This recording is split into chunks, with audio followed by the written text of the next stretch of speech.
Hello, hello, hello, Fluffle friends. How are we doing today? How are we doing? It is evening for me, morning for some of you, maybe even later in the day. Hello, Ding Dong Quets, welcome in, welcome in.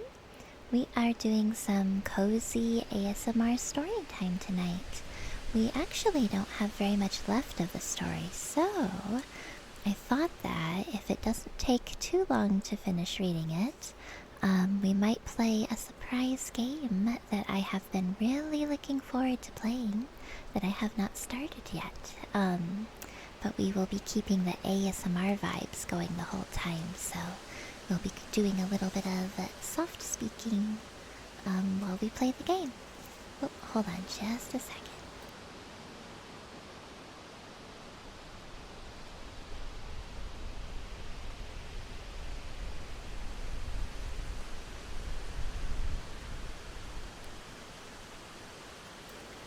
I had a big sneeze, and I figured you guys didn't want to hear me sneeze very loudly.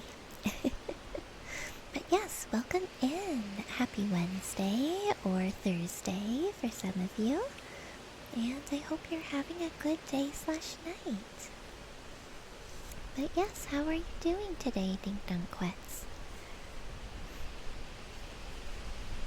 Alright, I have most of my readings turned off for now, just because I don't want any loud noises for ASMR time.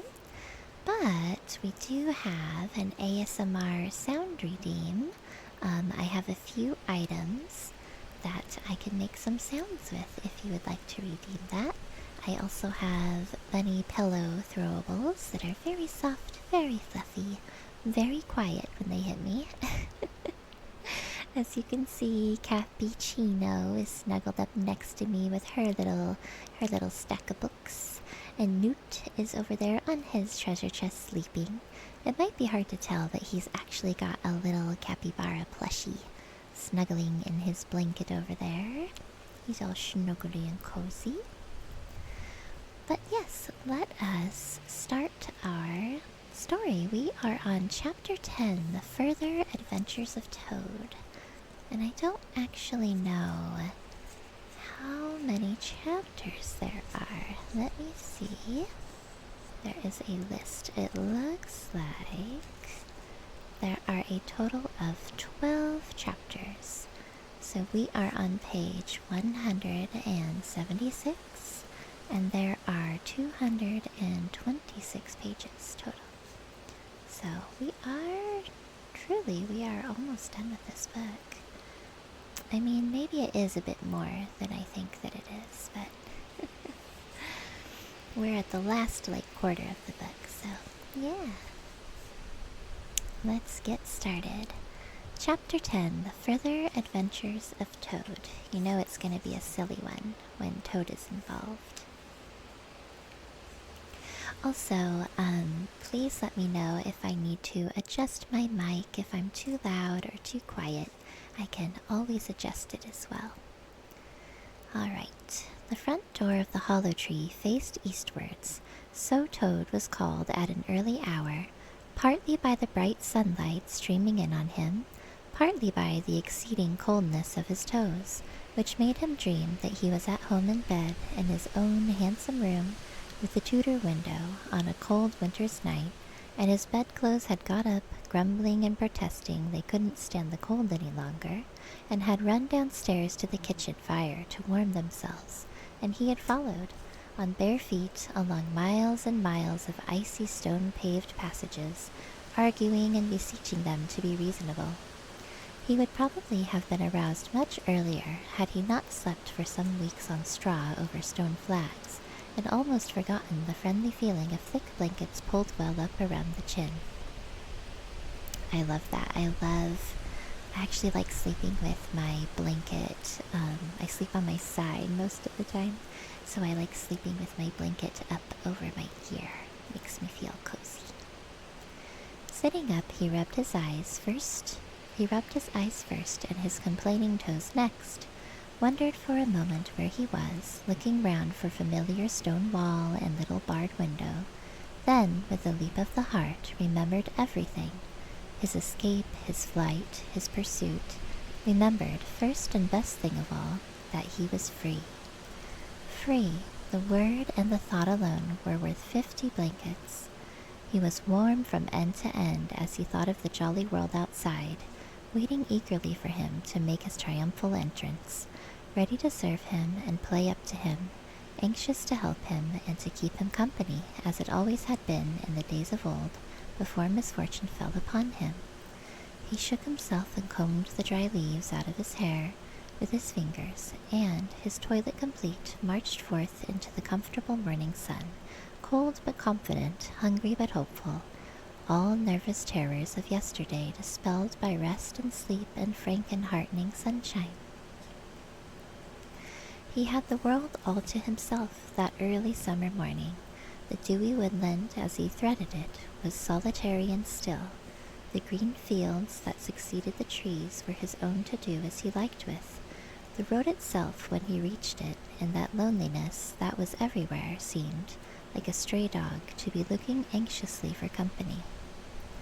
Toad, however, was looking for something that could talk, and tell him clearly which way he ought to go. It is all very well when you have a light heart and a clear conscience, and money in your pocket and nobody scouring the country for you to drag you off to prison again. To follow where the road beckons and points, not caring whither. The practical Toad cared very much indeed, and he could have kicked the road for its helpless silence when every minute was of importance to him. The reserved rustic road was presently joined by a shy little brother in the shape of a canal, which took its hand and ambled along by its side in perfect confidence, but with the same tongue-tied, uncommunicative attitude toward strangers. "Bother them," said Toad to himself. "But anyhow, one thing's clear. They must both be coming from somewhere and going to somewhere. You can't get over that, Toad, my boy." So he marched on patiently by the water's edge. Round a bend in the canal came plodding a solitary horse, stooping forward as if in anxious thought. From rope traces attached to his collar stretched a long line, taut but dipping with his stride, the further part of it dripping pearly drops. Toad let the horse pass and stood waiting for what the fates were sending him. With a pleasant swirl of quiet water at its blunt bow, the barge slid up alongside him, its gaily painted gunwale level with the towing path, its sole occupant a big stout woman wearing a linen sunbonnet, one brawny arm laid along the tiller.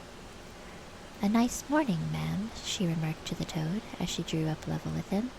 "I dare say it is, ma'am," responded Toad politely, as he walked along the towpath abreast of her. "I dare say it is a nice morning to them that's not in sore trouble, like what I am.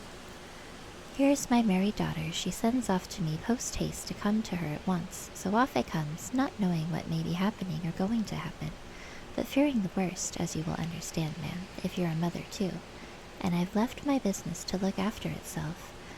I'm in the washing and laundering line, you must know, ma'am, and I've left my young children to look after themselves, and a more mischievous and troublesome set of young imps doesn't exist, ma'am. And I've lost all my money and lost my way, and as for what may be happening to my married daughter, why, I don't like to think of it, ma'am." "Where might your married daughter be living, ma'am?" asked the barge woman. "She lives near to the river, ma'am," replied Toad, "close to a fine house called Toad Hall, that's somewhere hereabouts in these parts. Perhaps you may have heard of it."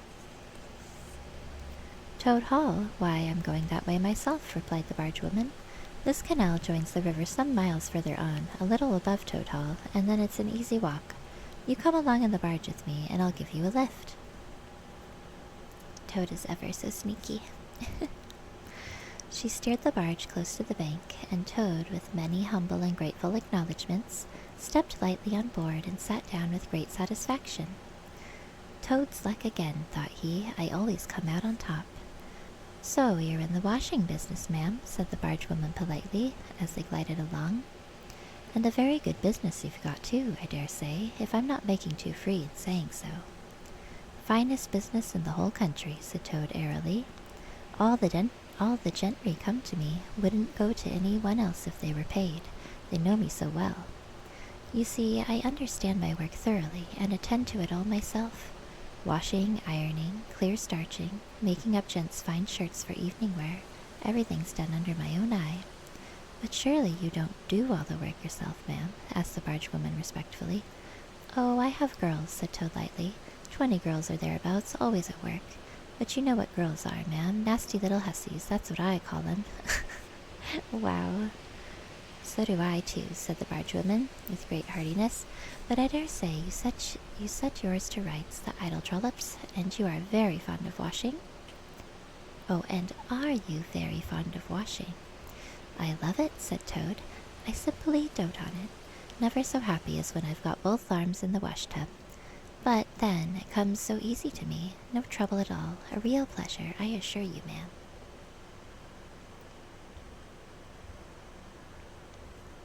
I gotta hydrate, guys.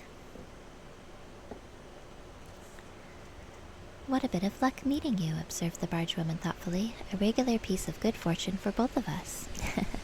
I knew this was probably going to happen. Why, what do you mean? Asked Toad nervously. Well, look at me now, replied the barge woman. I like washing too, just the same as you do.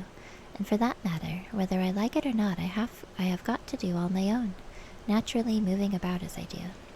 Now, my husband, he's such a fellow for shirking his work and leaving the barge to me, that never a moment do I get for seeing to my own affairs. By rights he ought to be here now, either steering or attending to the horse, though luckily the horse has sense enough to attend to himself. Instead of which, he's gone off with the dog to see if they can't pick up a rabbit for dinner somewhere. Says he'll catch me up at the next lock. Well, that's as may be. I don't trust him. Once he gets off with that dog, who's worse than he is? But meantime, how am I to get on with my washing? Oh, never mind about the washing, said Toad, not liking the subject. Try and fix your mind on that rabbit. A nice, fat young rabbit, I'll be bound. Got any onions? I can't fix my mind on anything but my washing, said the barge woman, and I wonder you can be talking of rabbits with such a joyful prospect before you. There's a heap of things of mine that you'll find in a corner of the cabin, if you'll just take one or two of the most necessary sort. Just a minute, guys. I'm gonna snooze this ad. There we go. Let's see. I won't venture to describe them to a lady like you, but you'll recognize them at a glance, and put them through the wash-tub as we go along. Why, it'll be a pleasure to you, as you rightly say, and a real help to me. You'll find a tub handy, and soap, and a kettle on the stove, and a bucket to haul up water from the canal with.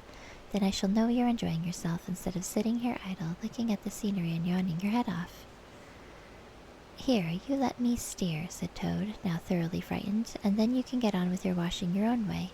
I might spoil your things, or not do 'em as you like. I'm more used to gentlemen's things myself. It's my special line. Let you steer, replied the barge woman, laughing. It takes some practice to steer a barge properly. Besides, it's dull work, and I want you to be happy. No, you shall do the washing you are so fond of, and I'll stick to the steering that I understand. Don't try and deprive me of the pleasure of giving you a treat. Toad was fairly cornered. He looked for escape this way and that, saw that he was too far from the bank for a flying leap, and sullenly resigned himself to his fate. If it comes to that, he thought in desperation, I suppose any fool can wash. He fetched tub, soap, and other necessaries from the cabin, selected a few garments at random, tried to recollect what he had seen in casual glances through laundry windows, and set to. A long half-hour passed, and every minute of it saw Toad getting crosser and crosser. Nothing that he could do to the things seemed to please them or do them good. He tried coaxing, he tried slapping, he tried punching. They smiled back at him out of the tub, unconverted, happy in their original sin.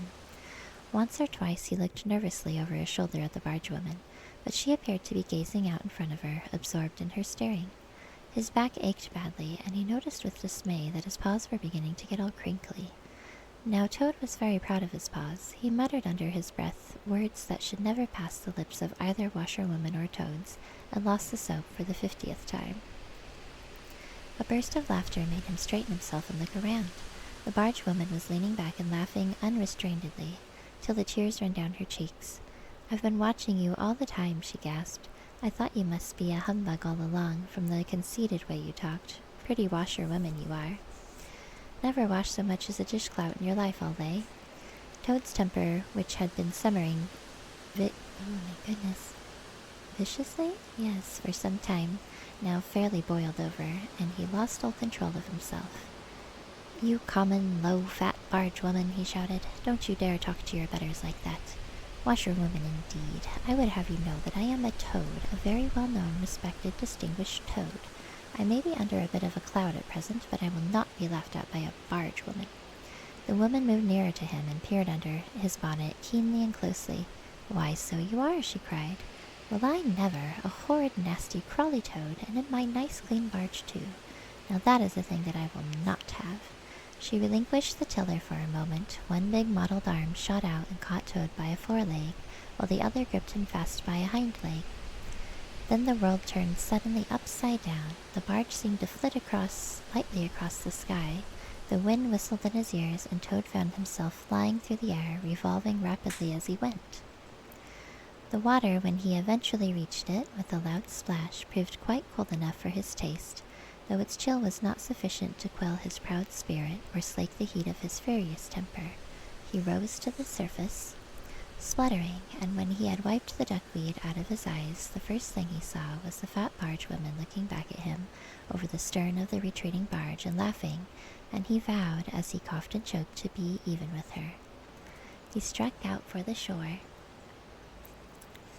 but the cotton gown greatly impeded his efforts, and when at length he touched land, he found it hard to climb up the steep bank unassisted. He had to take a minute or two's rest to recover his breath. Then, gathering his wet skirts well over his arms, he started to run after the barge as fast as his legs would carry him, wild with indignation, thirsting for revenge. Hello, Nabu, hello, hello. Welcome in, ASMR. That's right, we are doing some ASMR time. Mr. Bun, my hubby, just brought me my delicious chamomile tea for me, which makes me so happy. It's still a bit too hot to drink, though. There will be an ad in 1 minute, you guys. It might be a little bit loud. You know what? Let me try to dismiss it, or snooze it, I mean. I don't know if I can keep snoozing it, though. It might not let me after so long. But yes, welcome in, Nabu. How are you doing today? How are you doing? I hope you're having a wonderful day. If you're not already following Nabu Pookins, please do so. We are probably going to finish The Wind in the Willows tonight, Nabu. And then we might play a game, depending on how late I end up reading. I am pretty tired tonight, so we'll see. We'll see. Ooh, you were playing more Dance Dance Revolution. That's awesome. We are in chapter 10, and Toad is still in his washerwoman disguise, but he's finally let it be known that he is indeed not a washerwoman, and he's very sassy about it. Let's see here. He struck out for the shore, but the cotton gown greatly impeded his efforts. Oh wait, we already read this part. Yes, he is thirsting for revenge, apparently. The barge woman was still laughing when he drew up level with her. Put yourself through your mangle, washerwoman, she called out, and iron your face and crimp it, and you'll pass for quite a decent-looking toad. Hold on just a minute, guys.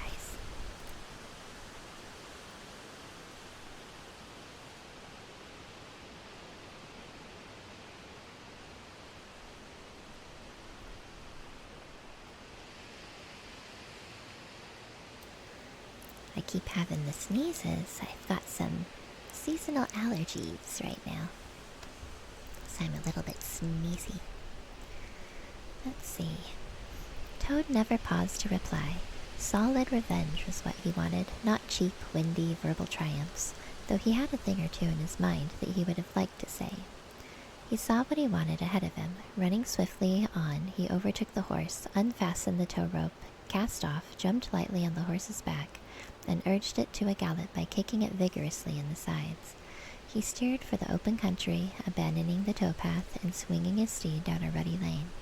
Once he looked back and saw that the barge had run aground on the other side of the canal, and the barge woman was gesticulating wildly and shouting, "Stop, stop, stop." "I've heard that song before," said Toad, laughing, as he continued to spur his steed onward in its wild career. The barge horse was not capable of any very sustained effort, and its gallop soon subsided into a trot and its trot into an easy walk. But Toad was quite contented with this, knowing that he, at any rate, was moving, and the barge was not. He had quite recovered his temper now that he had done something he thought really clever, and he was satisfied to jog along quietly in the sun, taking advantage of any byways and bridle paths, and trying to forget how very long it was since he had had a square meal, till the canal had been left very far behind him. He had traveled some miles, his horse and he was feeling drowsy in the hot sunshine, when the horse stopped, lowered his head, and began to nibble the grass, and Toad, waking up, just saved himself from falling off by an effort. He looked about him and found he was on a wide common, dotted with patches of gorse and bramble as far as he could see. Near him stood a dingy gypsy caravan, and beside it a man was sitting on a bucket turned upside down, very busy smoking and staring into the wide world. A fire of sticks was burning nearby, and over the fire hung an iron pot, and out of that pot came forth bubblings and gurglings and a vague suggestive steaminess. Also smells, warm, rich, and varied smells, that twined and twisted and wreathed themselves at last into one complete voluptuous, perfect smell that seemed like the very soul of nature taking form and appearing to her children, a true goddess, a mother of solace and comfort. Toad now knew well that he had not been really hungry before. What he had felt earlier in the day had been a mere trifling qualm. This was the real thing at last, and no mistake, and it would have to be dealt with speedily too, or there would be trouble or there would be trouble for somebody or something. He looked the gypsy over carefully, wondering vaguely whether it would be easier to fight him or cajole him. So there he sat and sniffed, and looked at the gypsy, and the gypsy sat and smoked and looked at him. Presently, the gypsy took his pipe out of his mouth and remarked in a careless way, "Want to sell that there horse of yours?" Nubby says, "I heard voluptuous, that's right." There is going to be an ad break in about 1 minute, guys. I'm going to go ahead and let it go because I can't snooze it. I think I can only snooze it one more time. So we'll save that for a little later. So my apologies if the ad is loud and startling. Hopefully it won't be too bad. And it should only last about 30 seconds. Let's see. Toad was completely taken aback. He did not know that gypsies were very fond of horse stealing and never missed an opportunity, and he had not reflected that caravans were always on the move and took a deal of drawing. It had not occurred to him to turn the horse into cash, but the gypsy's suggestion seemed to smooth the way towards the two things he wanted so badly, ready money and a solid breakfast. "What?" he said. "Me sell this beautiful young horse of mine? Oh no, it's out of the question. Who's going to take the washing home to my customers every week?" There is an ad, guys, so just a minute. Hello, Ariana Kanaki. Hello, hello. Welcome in. I'm going to mute my mic for just a moment while the ad is running.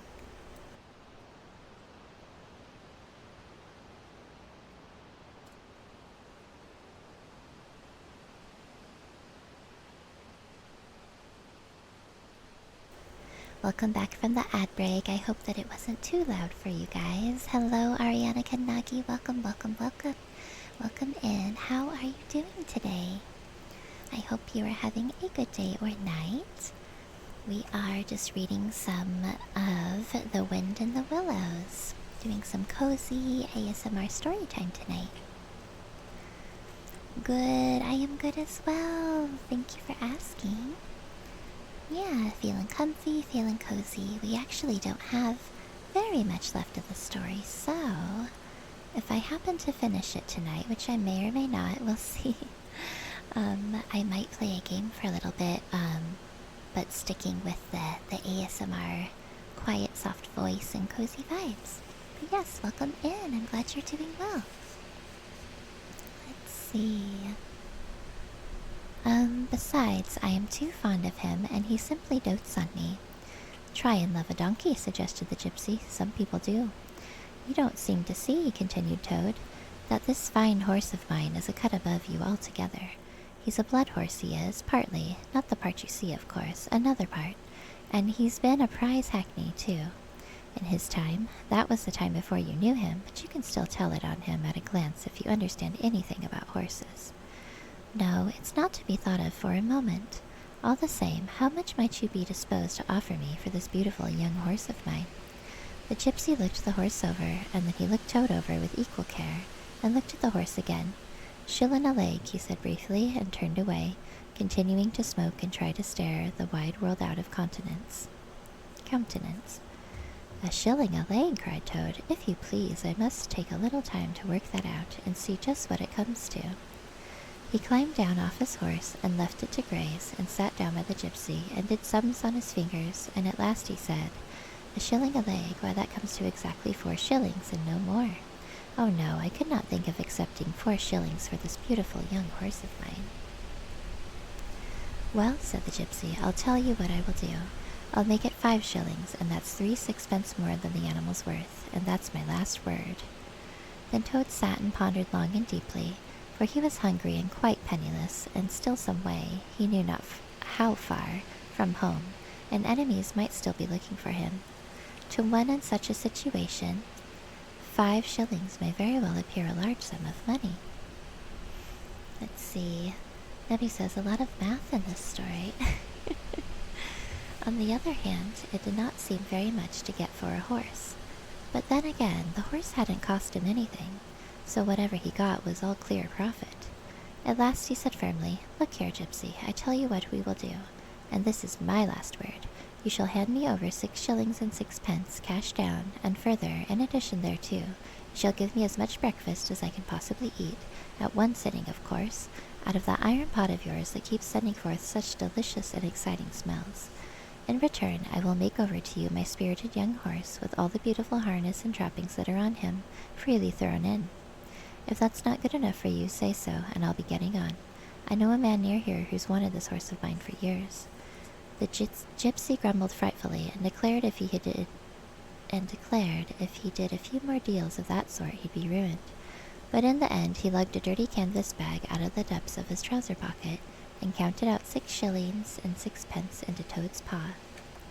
"Hello, Menace Bear. Hello, hello. Welcome in. Welcome, welcome.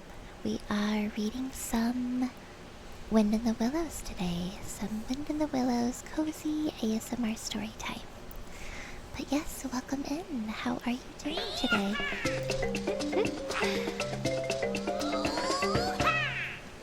Thank you so much for the follow, Menace Bear. I really appreciate it. I really do. I hope that wasn't startling for people. I sort of forgot that I had sounds on for my follows.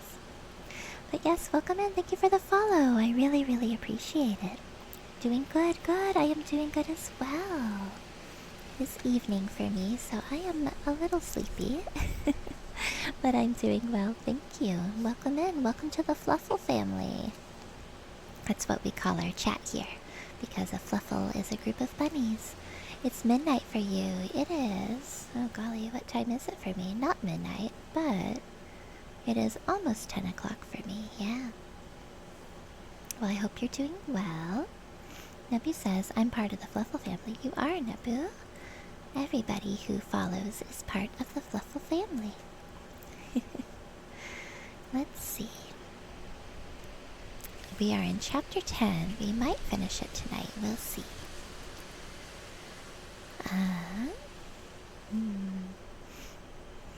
9 hours ahead. Well, let's see. I'm actually only... Let's see. If it's midnight for you, it's actually 10 o'clock at night for me. So, only 2 hours ahead. I guess I should have specified if it was AM or PM. Yes. So, sleepy time for both of us, probably. If the story helps you drift off to sleep, then I'm doing my job right. Then he disappeared into the caravan for an instant and returned with a large iron plate and a knife, fork, and spoon. He tilted up the pot, and a glorious stream of hot, rich stew gurgled into the plate. It was indeed the most beautiful stew in the world, being made of partridges and pheasants and chickens and hares and rabbits and peahens and guinea fowls and one or two other things. That's a lot of different meat in that stew. Wow. Toad took the plate on his lap, almost crying, and stuffed and stuffed and stuffed and stuffed, and kept asking for more, and the gypsy never grudged him. He thought that he had never eaten so good a breakfast in all his life. It does sound pretty tasty, honestly. When Toad had taken as much stew on board as he thought he could possibly hold, he got up and said goodbye to the gypsy, and took an affectionate farewell of the horse. And the gypsy, who knew the riverside well, gave him directions which way to go, and he set forth on his travels again in the best possible spirits. He was indeed a very different Toad from the animal of an hour ago. That was some good stew, apparently. The sun was shining brightly, his wet clothes were quite dry again. He had money in his pockets once more, he was nearing home and friends in safety, and, most and best of all, he had had a substantial meal, hot and nourishing, and felt big and strong and careless and self-confident. As he tramped along gaily, he thought of his adventures and escapes, and how when things seemed at their worst he had always managed to find a way out, and his pride and conceit began to swell within him. "Ho ho," he said to himself as he marched along with his chin in the air, "what a clever Toad am I! There is surely no animal equal to me for cleverness in the whole world. My enemies shut me up in prison, encircled by sentries, watched night and day by warders. I walked out through them all by sheer ability coupled with courage. They pursue me with engines and policemen and revolvers. I snap my fingers at them and vanish, laughing into space. I am, unfortunately, thrown into a canal by a woman, fat of body and very evil-minded. He's so rude. What of it? I swim ashore, I seize her horse, I ride off in triumph, and I sell the horse for a whole pocketful of money and an excellent breakfast. Ho ho, I am the Toad, the handsome, the popular, the successful Toad." He got so puffed up with conceit that he made up a song as he walked in praise of himself, and sang it at the top of his voice, though there was no one to hear it but him. It was perhaps the most conceited song that any animal ever composed. The world has held great heroes, as history books have showed, but never a name to go down to fame compared with that of Toad. The clever men at Oxford know all that there is to be known, but they none of them know one half as much as intelligent Mr. Toad. The animals sat in the ark and cried, their tears and torrents flowed. Who was it said, "There's land ahead," encouraging Mr. Toad? Wow. The army all saluted as they marched along the road. Was it the king or Kitchener? No, it was Mr. Toad. The queen and her ladies-in-waiting sat at the window and sewed. She cried, "Look, who's that handsome man?" They answered, "Mr. Toad."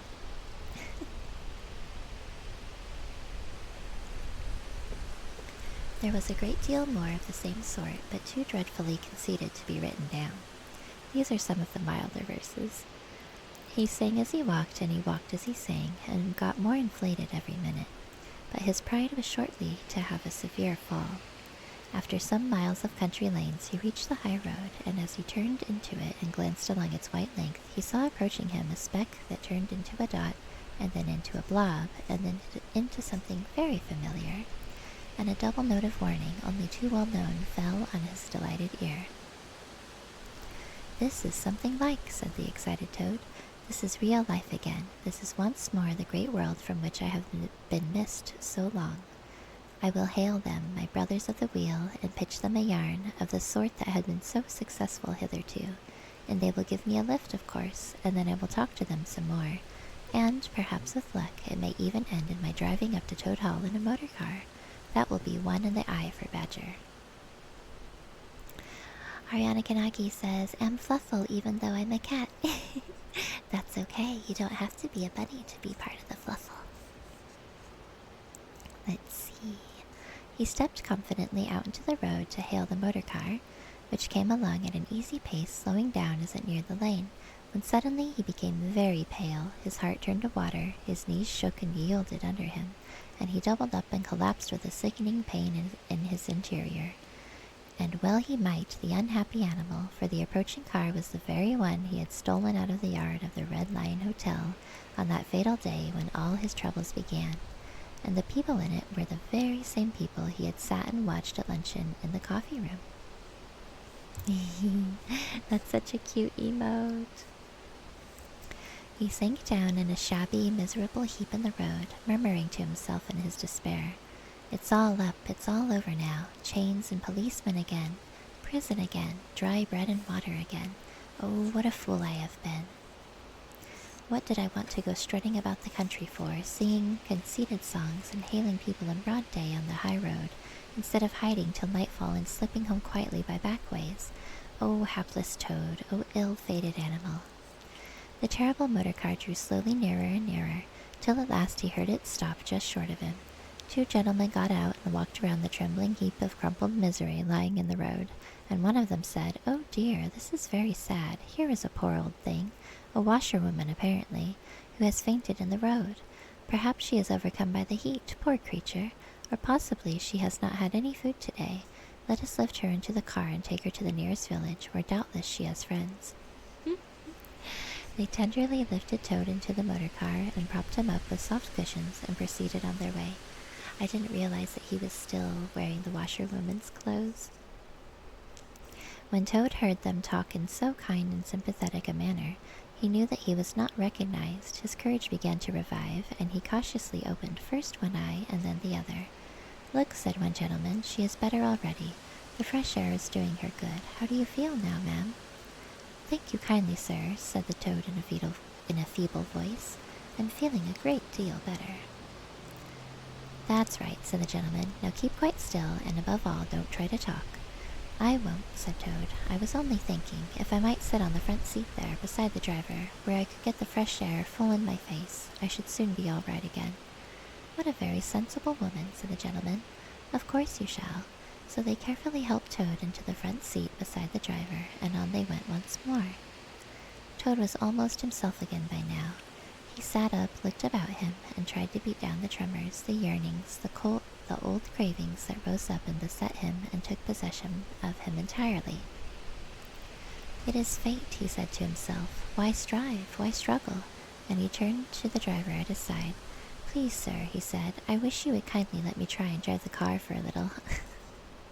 Toad has a problem. Toad needs an intervention, I think. "I've been watching you carefully, and it looks so easy and so interesting, and I should like to be able to tell my friends that once I had driven a motor car." The driver laughed at the proposal so heartily that the gentleman inquired what the matter was. When he heard, he said, to Toad's delight, "Bravo, ma'am, I like your spirit. Let her have a try and look after her. She won't do any harm." Toad eagerly scrambled into the seat vacated by the driver, took the steering wheel in his hands, listened with affected humility to the instructions given him, and set the car in motion, but very slowly and carefully at first, for he was determined to be prudent. The gentlemen behind clapped their hands and applauded, and Toad heard them saying, "How well she does it! Fancy a washerwoman driving a car as well as that the first time!" Toad went a little faster, then faster still, and faster. He heard the gentleman call out warningly, "Be careful, washerwoman," and this annoyed him, and he began to lose his head. Oh, there he goes, he's losing it. The driver tried to interfere, but he pinned him down in his seat with one elbow and put on full speed. The rush of air in his face, the hum of the engine, and the light jump of the car beneath him intoxicated his weak brain. "Washerwoman indeed," he shouted recklessly. "Ho ho! I am the Toad, the motor car snatcher, the prison breaker, the Toad who always escapes. Sit still, and you shall know what driving really is, for you are in the hands of the famous, the skillful, the entirely fearless Toad." With a cry of horror, the whole party rose and flung themselves on him. "Seize him," they cried. "Seize the Toad, the wicked animal who stole our motor car. Bind him, chain him, drag him to the nearest police station. Down with the desperate and dangerous Toad." Alas, they should have thought they ought to have been more prudent. They should have remembered to stop the motor car somehow before playing any pranks of that sort. With a half-turn of the wheel, the Toad sent the car crashing through the low hedge that ran along the roadside. One mighty bound, a violent shock, and the wheels of the car were churning up the thick mud of a horse pond. Toad found himself flying through the air with a strong upward rush and and delicate curve of a swallow. He liked the motion and was just beginning to wonder whether it would go on until he developed wings and turned into a toad bird when he landed on his back with a thump in the soft rich grass of a meadow. Sitting up, he could just see the motor car in the pond, nearly submerged. The gentleman and the driver, encumbered by their long coats, were floundering helplessly in the water. He picked himself up rapidly and set off running across country as hard as he could, scrambling through hedges, jumping ditches, pounding across fields till he was breathless and weary, and had to settle down into an easy walk. When he had recovered his breath somewhat, and was able to think calmly, he began to giggle, and from giggling he took to laughing, and he laughed till he had to sit down under a hedge. "Ho, ho," he cried in ecstasies of self-admiration. "Toad again, Toad as usual, comes out on the top. Who was it got them to give him a lift? Who managed to get on the front seat for the sake of fresh air? Who persuaded them into letting him see if he could drive? Who landed them in a horse pond? Who escaped flying gaily and unscathed through the air, leaving the narrow-minded, grudging, timid excursionists in the mud where they should rightly be? Why, Toad, of course. Clever Toad, great Toad, good Toad." Then he burst into song again and chanted with uplifted voice. The motor car went poop, poop, poop as it raced along the road. Who was it steered it into a pond? Ingenious Mr. Toad. "Oh, how clever I am! How clever! How clever! How very clever!" A slight noise at a distance behind him made him turn his head and look. Oh, horror! Oh, misery! Oh, despair! About 2 fields off, a chauffeur in his leather gaiters and 2 large rural policemen were visible, running towards him as hard as they could go. Poor Toad sprang to his feet and pelted away again, his heart in his mouth. "Oh my," he gasped as he panted along. "What an ass I am! What a conceited and headless ass! Swaggering again, shouting and singing songs again, sitting still and gassing again. Oh my, oh my, oh my!" He glanced back and saw to his dismay that they were gaining on him. On he ran desperately, but kept looking back and saw that they still gained steadily. He did his best, but he was a fat animal, and his legs were short, and still they gained. He could hear them close behind him now. Ceasing to heed where he was going, he struggled on blindly and wildly, looking back over his shoulder at the now triumphant enemy, when suddenly the earth failed under his feet. He grasped at the air, and splash! He found himself head over ears in deep water, rapid water, water that bore him along with a force he could not contend with, and he knew that in his blind panic he had run straight into the river. I gotta hydrate, guys.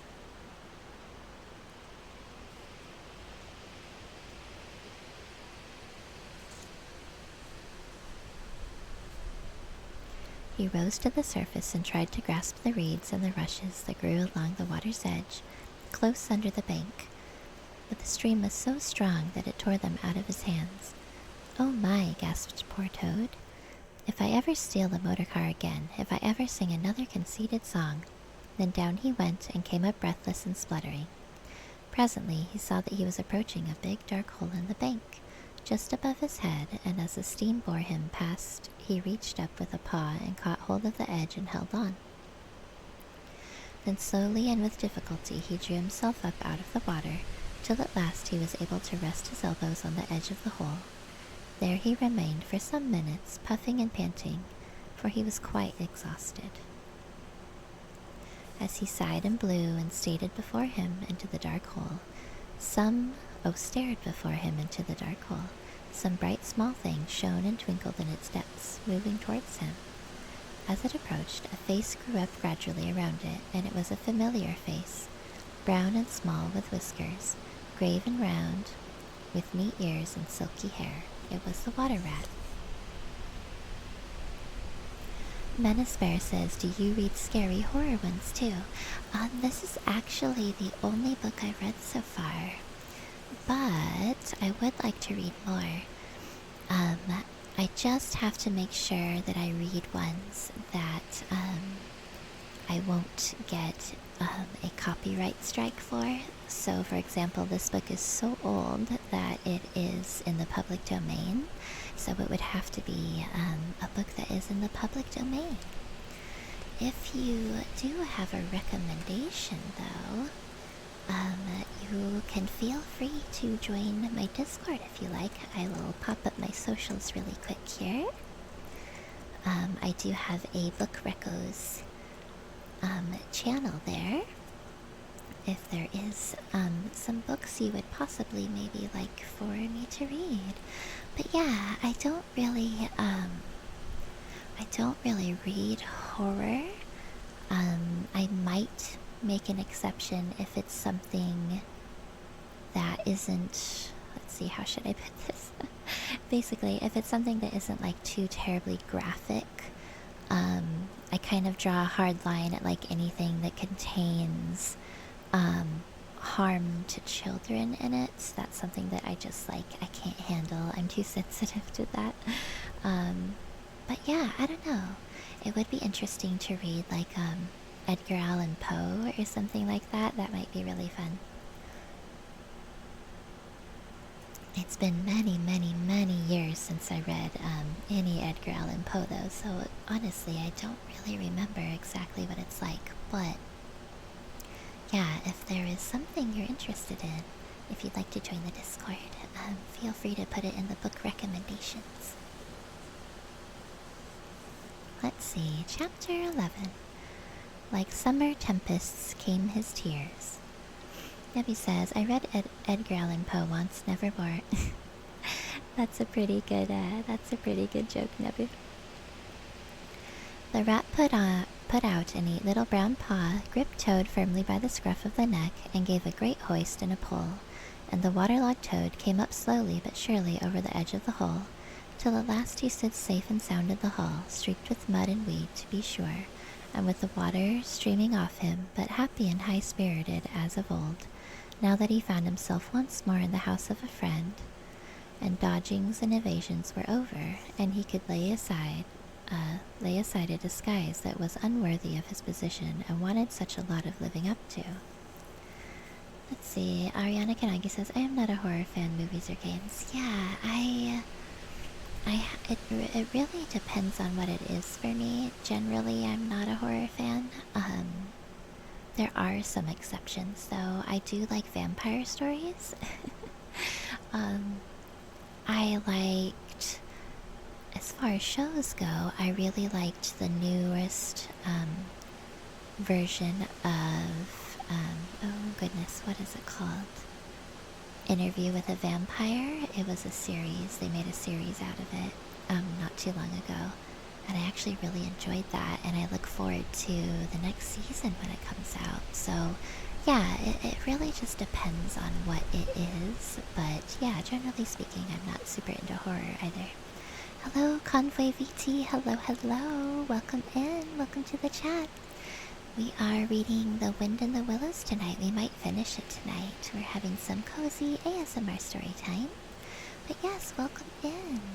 Hope you are having a wonderful day or night. We were just talking about whether or not I read horror stories or not. Yeah, this is the only book I've read so far in stream, so I'm gonna have to pick a new one again, or a new one soon, because this one's almost done with. Very cool, yeah, welcome in.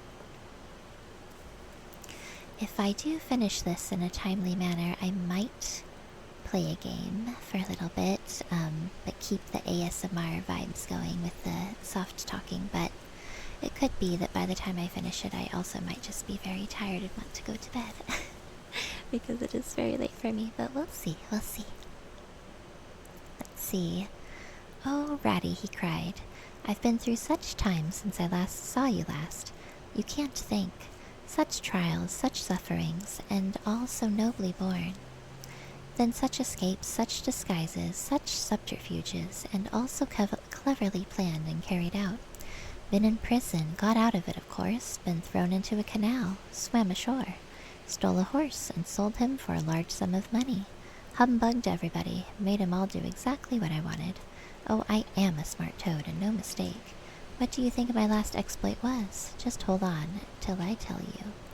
Toad, said the water rat gravely and firmly, you go off upstairs at once, and take off that old cotton rag that looks as if it might formerly have belonged to some washerwoman, and clean yourself thoroughly, and put on some of my clothes, and try and come down looking like a gentleman if you can. For a more shabby, bedraggled, disreputable-looking object than you are, I never set eyes on in my whole life. Now stop swaggering and arguing, and be off. I'll have something to say to you later." Toad was at first inclined to stop and do some talking back at him. He had had enough of being ordered about when he was in prison, and here was the thing being begun all over again. Apparently, and by a rat, too. However, he caught sight of himself in the looking-glass over the hat-stand, with a rusty black bonnet perched rakishly over one eye, and he changed his mind and went very quickly and humbly upstairs to the rat's dressing-room. There he had had a thorough wash and brush-up, changed his clothes, and stood for a long time before the glass, contemplating himself with pride and pleasure, and thinking what utter idiots all the people must have been to have ever mistaken him for one moment for a washerwoman. By the time he came down again, luncheon was on the table, and very glad Toad was to see it, for he had been through some trying experiences and had taken much hard exercise since the excellent breakfast provided for him by the gypsy. While they ate, Toad told the rat all his adventures, dwelling chiefly on his own cleverness and presence of mind in emergencies, and cunning in tight places, and rather making out that he had been having a gay and highly colored experience. But the more he talked and boasted, the more grave and silent the rat became. When at last Toad had talked himself into a standstill, there was silence for a while, and then the rat said, "Now, Toady, I don't want to give you pain after all you've been through already, but, seriously, don't you see what an awful ass you've been making of yourself? On your own admission, you have been handcuffed, imprisoned, starved, chased, terrified out of your life, insulted, jeered at, and ignominiously flung into the water. By a woman, too. Where's the amusement in that? Where does the fun come in? And all because you must needs go and steal a motor car. You know that you've never had anything but trouble from motor cars from the moment you first set eyes on one. But if you will be mixed up with them, as you generally are, 5 minutes after you've started, why steal them? Be a cripple if you think it's exciting, be a bankrupt for a change if you've set your mind on it, but why choose to be a convict? When are you going to be sensible and think of your friends, and try to be a credit to them? Do you suppose it's any pleasure to me, for instance, to hear animals saying, as I go about, that I'm the chap that keeps company with jailbirds?" Now, it was a very comforting point in Toad's character that he was a thoroughly good-hearted animal, and never minded being jawed by those who were his real friends. And even when most set upon a thing, he was always able to see the other side of the question. So although, while the rat was talking so seriously, he kept saying to himself mutinously, "But it was fun, though, awful fun," and making strange suppressed noises inside him, kick, kick, kick, kick, kick, and poop, poop, poop, and other sounds resembling stifled snorts, or the opening of soda-water bottles. Yet when the rat had quite finished, he heaved a deep sigh and said, very nicely and humbly, "Quite right, Reddy. How sound you always are. Yes, I've been a conceited old ass, I can quite see that, but now I'm going to be a good Toad, and not do it any more. As for motor cars, I've not been at all so keen about them since my last ducking in that river of yours. The fact is, while I was hanging on the edge of your hole and getting my breath, I had a sudden idea. A really brilliant idea, connected with motorboats. There, don't take on so, old chap, and stamp and upset things. It was only an idea, and we won't talk any more about it now. We'll have our coffee, and a smoke, and a quiet chat, and then I'm going to stroll gently down to Toad Hall and get into clothes of my own and set things going again on the old lines."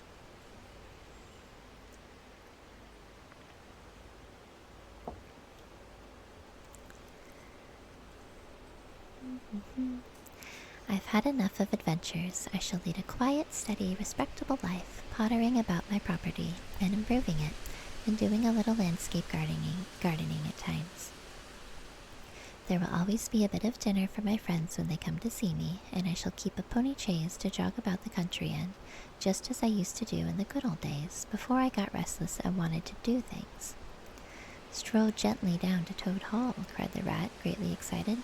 "What are you talking about? Do you mean to say you haven't heard?" "Heard what?" said Toad, turning rather pale. "Go on, Ratty, quick, don't spare me. What haven't I heard?"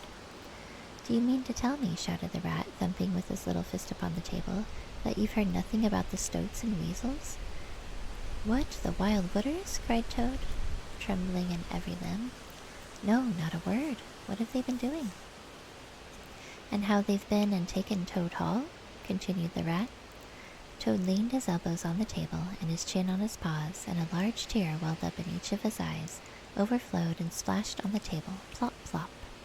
Go on, Ratty, he murmured presently. Tell me all. The worst is over. I am an animal again. I can bear it. When you got into that trouble of yours, said the rat slowly and impressively. I mean, when you disappeared from society for a time, over that misunderstanding about a machine, you know. Toad merely nodded. Well, it was a good deal talked about down here, naturally, continued the rat, not only along the riverside, but even in the wild wood. Animals took sides, as always happens. The river bankers stuck up for you, and said you had been infamously treated, and there was no justice to be had in the land nowadays. But the wildwood animals said hard things, and served you right, and it was time for this sort of thing was stopped. Time that this sort of thing was stopped.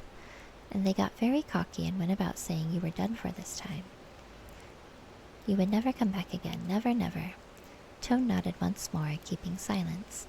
That's the sort of little beasts they are, the rat went on. But Mole and Badger, they stuck out through thick and thin, that you would come back again soon, somehow. They didn't know exactly how, but somehow. Toad began to sit up in his chair again and to smirk a little.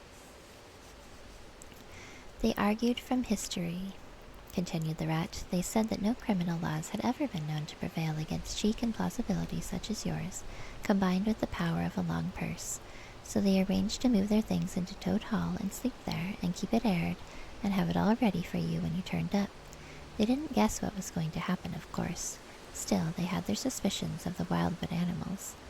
Now I come to the most painful and tragic part of my story. One dark night, it was a very dark night, and blowing hard, too, and raining simply cats and dogs, a band of weasels armed to the teeth crept silently up the carriage drive to the front entrance. Simultaneously, a body of desperate ferrets advancing through the kitchen garden possessed themselves of the backyard and offices, while a company of skirmishing stoats who stuck at nothing occupied the conservatory and the billiard room, and held the French windows open onto the lawn. The Mole and the Badger were sitting by the fire in the smoking room, telling stories and suspecting nothing, for it wasn't a night for any animals to be out in, when those bloodthirsty villains broke down the doors and rushed in upon them from every side. They made the best fight they could, but what was the good? They were unarmed and taken by surprise, and what can two animals do against hundreds? They took and beat them severely with sticks, those two poor faithful creatures, and turned them out into the cold and the wet, with many insulting and uncalled-for remarks. Here the unfeeling Toad broke into a snigger, and then pulled himself together and tried to look particularly solemn. He's not a very nice Toad.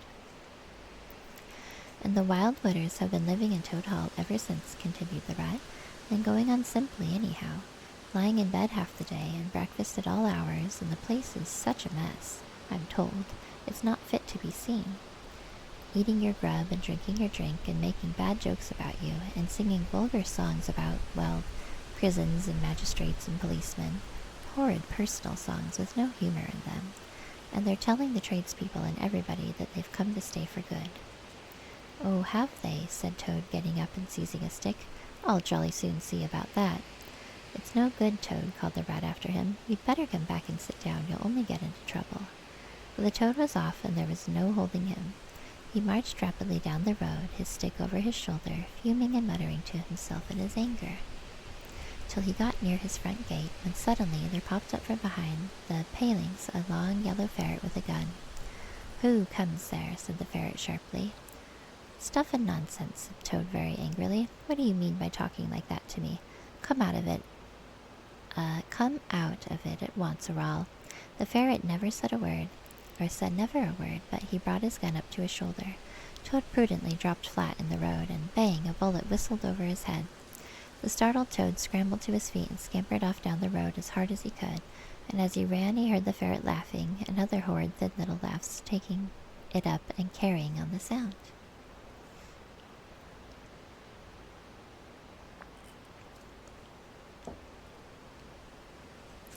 He went back very crestfallen and told the water rat. "What did I tell you?" said the rat. "It's no good. They've got sentries posted, and they are all armed. You must just wait." Still, Toad was not inclined to give in all at once, so he got out the boat and set off rowing up the river to where the garden front of Toad Hall came down to the waterside. Arriving within sight of his old home, he rested on his oars and surveyed the land cautiously. All seemed very peaceful and deserted and quiet. He could see the whole front of Toad Hall glowing in the evening sunshine, the pigeons settling by twos and threes along the straight line of the roof, the garden, a blaze of flowers, the creek that led up to the boathouse, the little wooden bridge that crossed it, all tranquil, uninhabited, apparently waiting for his return. He would try the boathouse first, he thought. Very warily he paddled up to the mouth of the creek and was just passing under the bridge when, crash! A great stone dropped from above smashed through the bottom of the boat. It filled and sank, and Toad found himself struggling in deep water.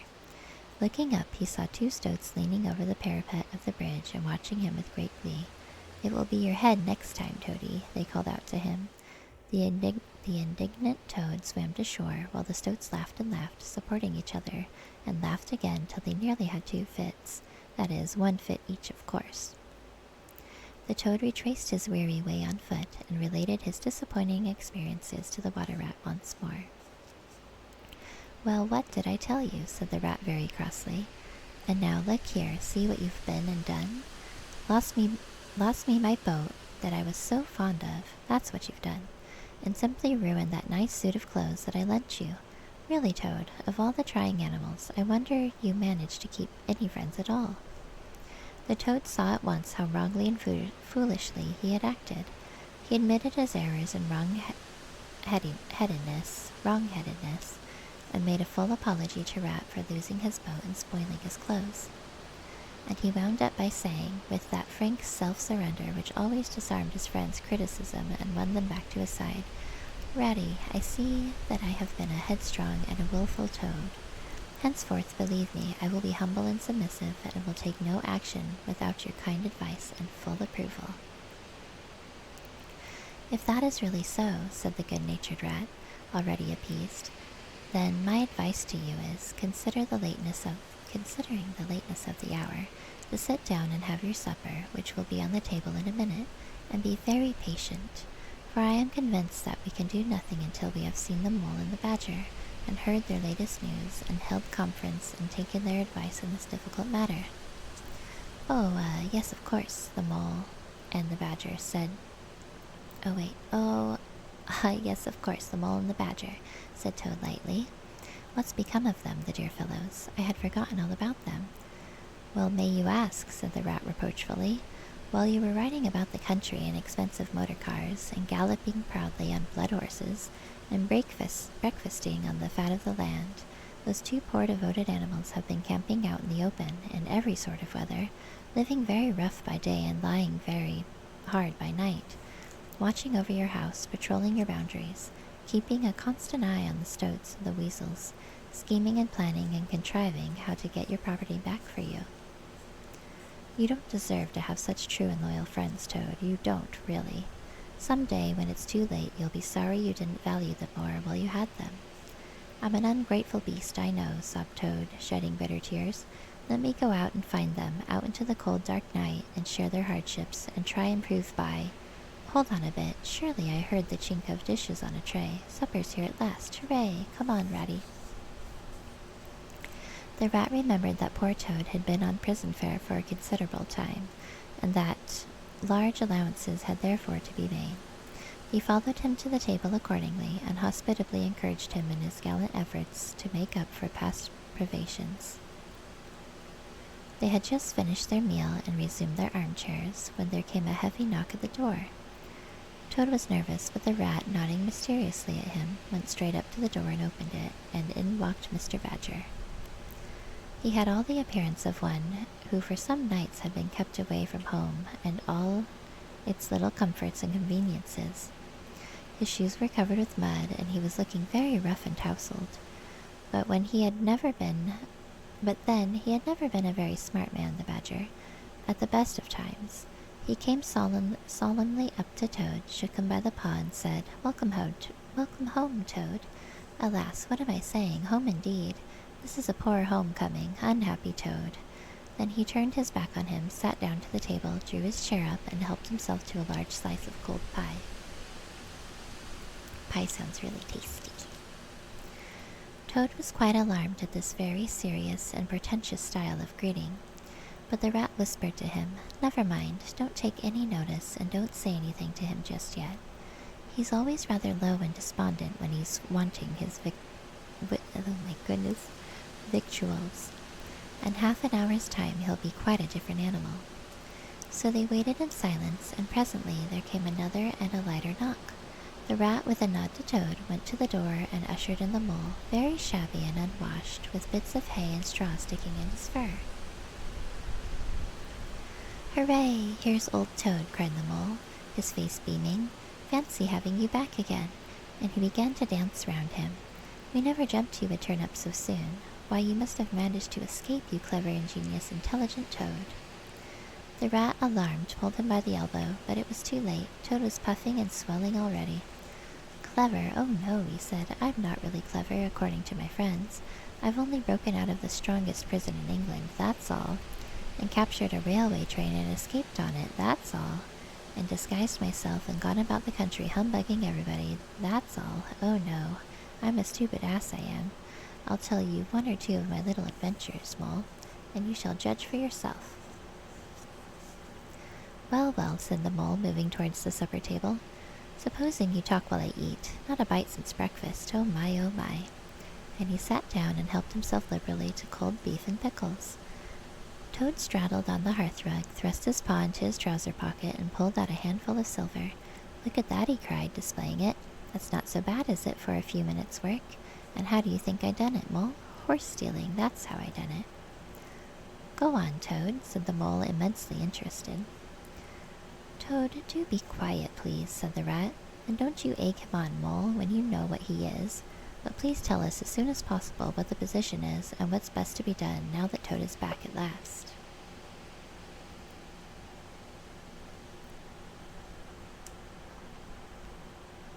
I have some yummy chamomile tea that I gotta remember to drink. "The position's about as bad as it can be," replied the mole grumpily. "And as for what's to be done, why, blessed if I know. The badger and I have been round and round the place by night and by day, always the same thing. Sentries posted everywhere, guns poked out at us, stones thrown at us, always an animal on the lookout, and when they see us, my, how they do laugh. That's what annoys me most." "It's a very difficult situation," said the rat, reflecting deeply. "But I think I see now, in the depths of my mind, what Toad really ought to do. I will tell you. He ought to—" "No, he oughtn't," shouted the mole, with his mouth full. "Nothing of the sort. You don't understand. What he ought to do is he ought to—" "Well, I shan't do it anyway," cried Toad, getting excited. "I'm not going to be ordered about by you fellows. It's my house we're talking about, and I know exactly what to do, and I'll tell you. I'm going to—" By this time they were all three talking at once, at the top of their voices, and the noise was simply deafening, when a thin, dry voice made itself heard, saying, "Be quiet at once, all of you," and instantly everyone was silent. It was the badger, who, having finished his pie, had turned around in his chair and was looking at them severely. When he saw that he had secured their attention, and that they were evidently waiting for him to address them, he turned back to the table again and reached out for the cheese. And so great was the respect commanded by the solid qualities of that admirable animal, that not another word was uttered until he had quite finished his repast and brushed the crumbs from his knees. The Toad fidgeted a good deal, but the rat held him firmly down. When the badger had quite done, he got up from his seat and stood before the fireplace, reflecting deeply. At last he spoke. "Toad," he said severely, "you bad, troublesome little animal, aren't you ashamed of yourself? What do you think your father, my old friend, would have said if he had been here tonight and had known of all your goings-on?"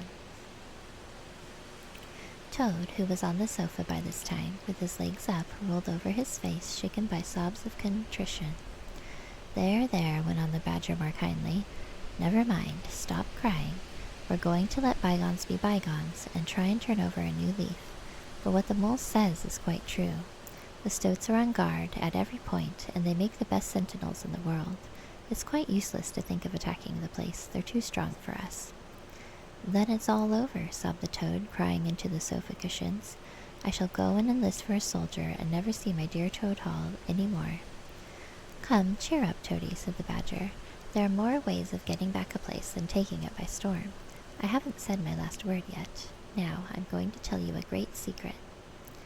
Toad sat up slowly and dried his eyes. Secrets had an immense attraction for him, because he never could keep one, and he enjoyed the sort of unhallowed thrill he experienced when he went and told another animal after having faithfully promised not to. Toad is quite a character. There is an underground passage, said the badger impressively, that leads from the riverbank near here right up into the middle of Toad Hall. Oh, nonsense, Badger, said Toad rather airily. You've been listening to some of the yarns they spin in the public houses about here. I know every inch of Toad Hall, inside and out. Nothing of the sort, I do assure you. My young friend, said the badger with great severity, your father, who was a worthy animal, a lot worthier than some others I know, was a particular friend of mine, and told me a great deal he wouldn't have dreamt of telling you. He discovered that passage. He didn't make it, of course. That was done hundreds of years before he ever came to live there. And he repaired it and cleaned it out because he thought it might come in useful some day, in case of trouble or danger, and he showed it to me. Don't let my son know about it, he said. He's a good boy, but very light and volatile in character, and simply cannot hold his tongue. If he's ever in a real fix, and it would be of use to him, you may tell him about the secret passage, but not before. The other animals looked hard at Toad to see how he would take it. Toad was inclined to be sulky at first, but he brightened up immediately like the good fellow he was. Well, well, he said, perhaps I am a bit of a talker, a popular fellow such as I am. My friends get round me. We chafe, we sparkle, we tell witty stories, and somehow my tongue gets wagging. I have the gift of conversation. I've been told I ought to have a salon, whatever that may be. Never mind. Go on, Badger. How's this passage of yours going to help us? I found out a thing or two lately, continued the Badger. I got Otter to disguise himself as a sweep and call at the back door with brushes over his shoulder, asking for a job. There's going to be a big banquet tomorrow night. It's somebody's birthday, the Chief Weasel's, I believe, and all the weasels will be gathered together in the dining hall, eating and drinking and laughing and carrying on, suspecting nothing. No guns, no swords, no sticks, no arms of any sort whatever. The sentinels will be posted as usual, remarked the rat. Exactly, said the badger. That is my point. The weasels will trust entirely to their excellent sentinels, and that is where the passage comes in. That very useful tunnel leads right up under the butler's pantry next to the dining hall. Aha, that squeaky board in the butler's pantry, said Toad. Now I understand it. We shall creep out quietly into the butler's pantry, cried the mole. With our pistols and swords and sticks, shouted the rat, and rush in upon them, said the badger. And whack 'em and whack 'em and whack 'em, cried Toad in ecstasy, running round and round the room, jumping over the chairs. Very well then, said the badger, resuming his usual dry manner. Our plan is settled, and there's nothing more for you to argue and squabble about. So, as it's getting very late, all of you go right off to bed at once. We will make all the necessary arrangements in the course of the morning tomorrow. Toad, of course, went off to bed dutifully with the rest. He knew better than to refuse, though he was feeling much too excited to sleep. But he had had a long day with many events crowded into it, and sheets and blankets were very friendly and comforting things. After plain straw, and not too much of it, spread out on the stone floor of a draughty cell, and his head had not been many seconds on his pillow before he was snoring happily. Naturally, he dreamt a good deal about roads that ran away from him just when he wanted them, and canals that chased him and caught him, and a barge that sailed into the banqueting hall with his week's washing, just as he was giving a dinner party, and he was alone in the secret passage, pushing onwards, but it twisted and turned round and shook itself and sat up on its end.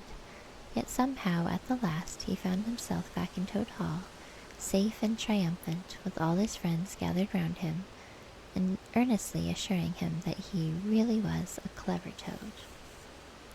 He slept till a late hour the next morning, and by the time he got down, he found that the other animals had finished their breakfast some time before. The mole had slipped off somewhere by himself without telling anyone where he was going. The badger sat in the armchair reading the paper, and not concerning himself in the slightest about what was going to happen that very evening. The rat, on the other hand, was running round the room busily, with his arms full of weapons of every kind, distributing them in 4 little heaps on the floor, and saying exactly under his breath as he ran, "Here's a word for the rat. Oh, here's a sword for the rat. Here's a sword for the mole. Here's a sword for the toad. Here's a sword for the badger. Here's a pistol for the rat. Here's a pistol for the mole. Here's a pistol for the toad. Here's a pistol for the badger," and so on, in a regular rhythmical way, while the 4 little helpers gradually grew and grew. I am going to take a quick break, you guys. I will be back in just a few minutes.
Alright, I am back. Let's see, where did we leave off?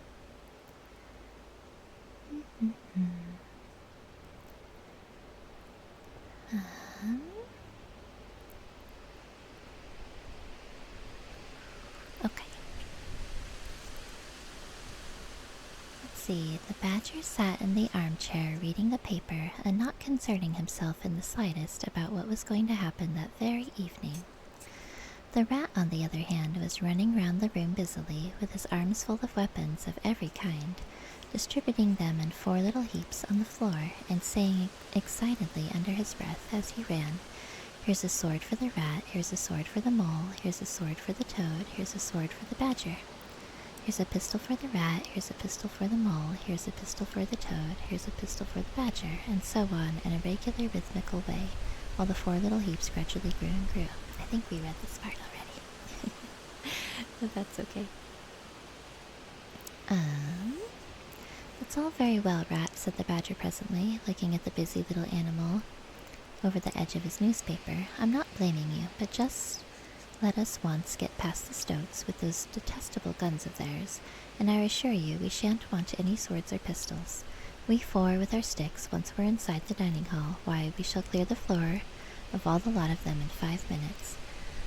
I'd have done the whole thing by myself, only I didn't want to deprive you fellows of the fun.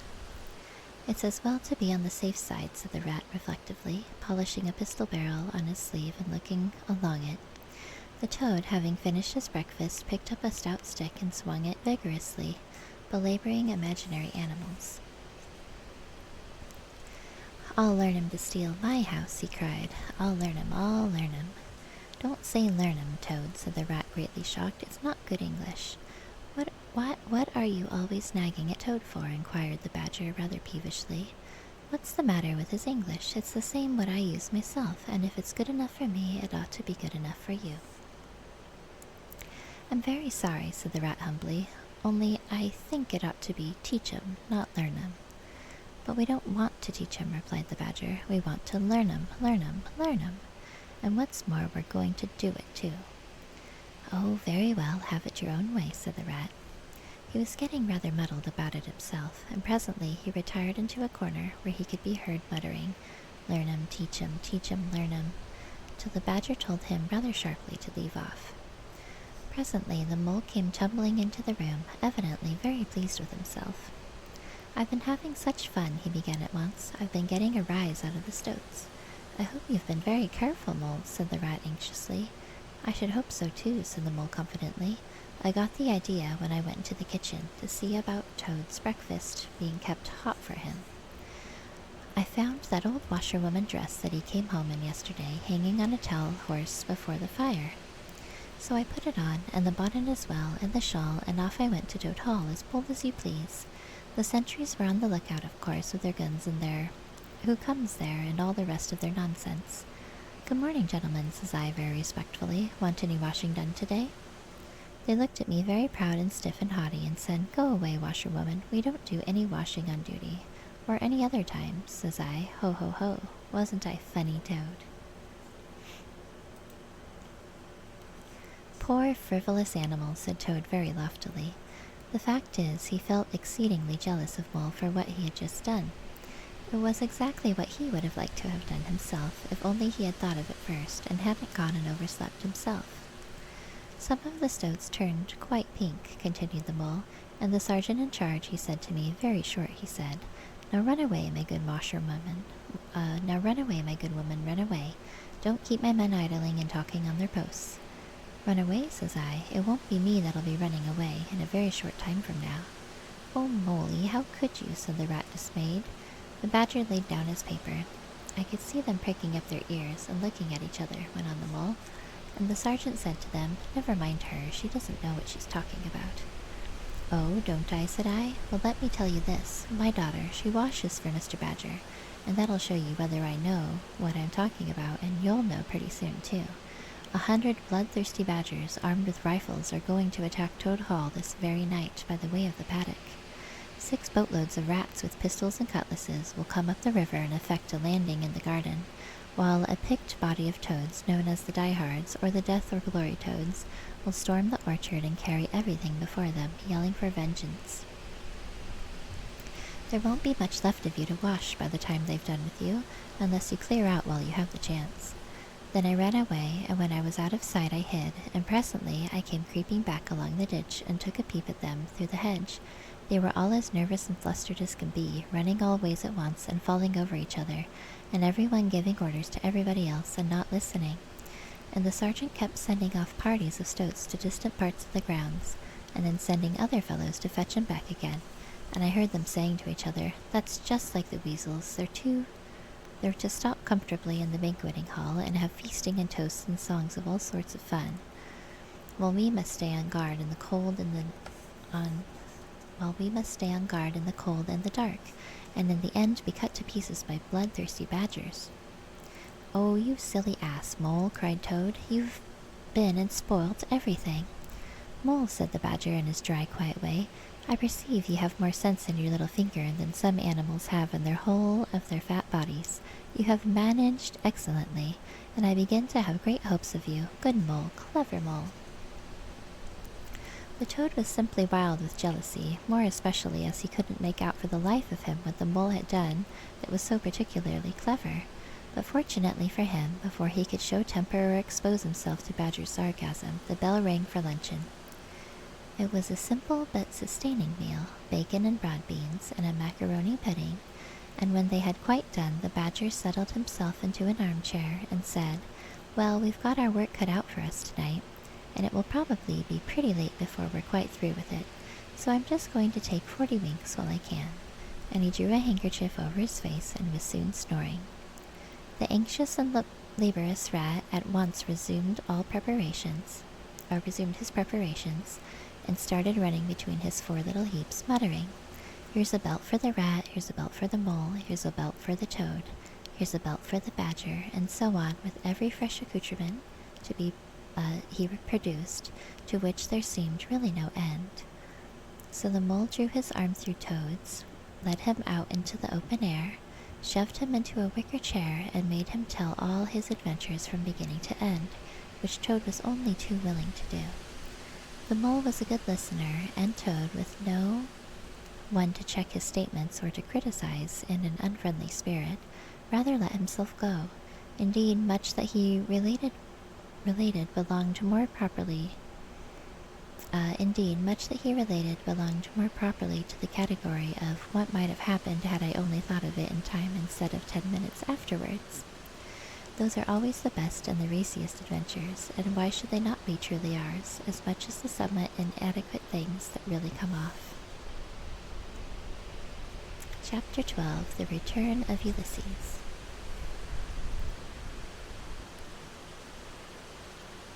This is actually the last chapter in the book. I can't believe that we will have read a whole book together, everybody. That's super cool. When it began to grow dark, the rat, with an air of excitement and mystery, summoned them back into the parlor, stood each of them alongside of his little heap, and proceeded to dress them up for the coming expedition.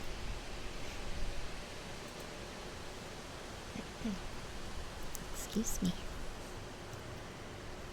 He was very earnest and thoroughgoing about it, and the affair took quite a long time. First, there was a belt to go round each animal, and then a sword to be stuck into each belt, and then a cutlass on the other side to balance it. Then a pair of pistols, a policeman's truncheon, several sets of handcuffs, some bandages and sticking plaster, and a flask and a sandwich case. The Badger laughed good-humoredly and said, "All right, Ratty, it amuses you, and it doesn't hurt me. I'm going to do all I've got to do with this here stick." But the Rat only said, "Please, Badger, you know I shouldn't like you to blame me afterwards and say I had forgotten anything." When all was quite ready, the Badger took a dark lantern in one paw, grasped his great stick with the other, and said, "Now then, follow me. Mole first, 'cause I'm very pleased with him. Rat next, Toad last, and look here, Toady, don't you chatter so much as usual, or you'll be sent back as sure as fate."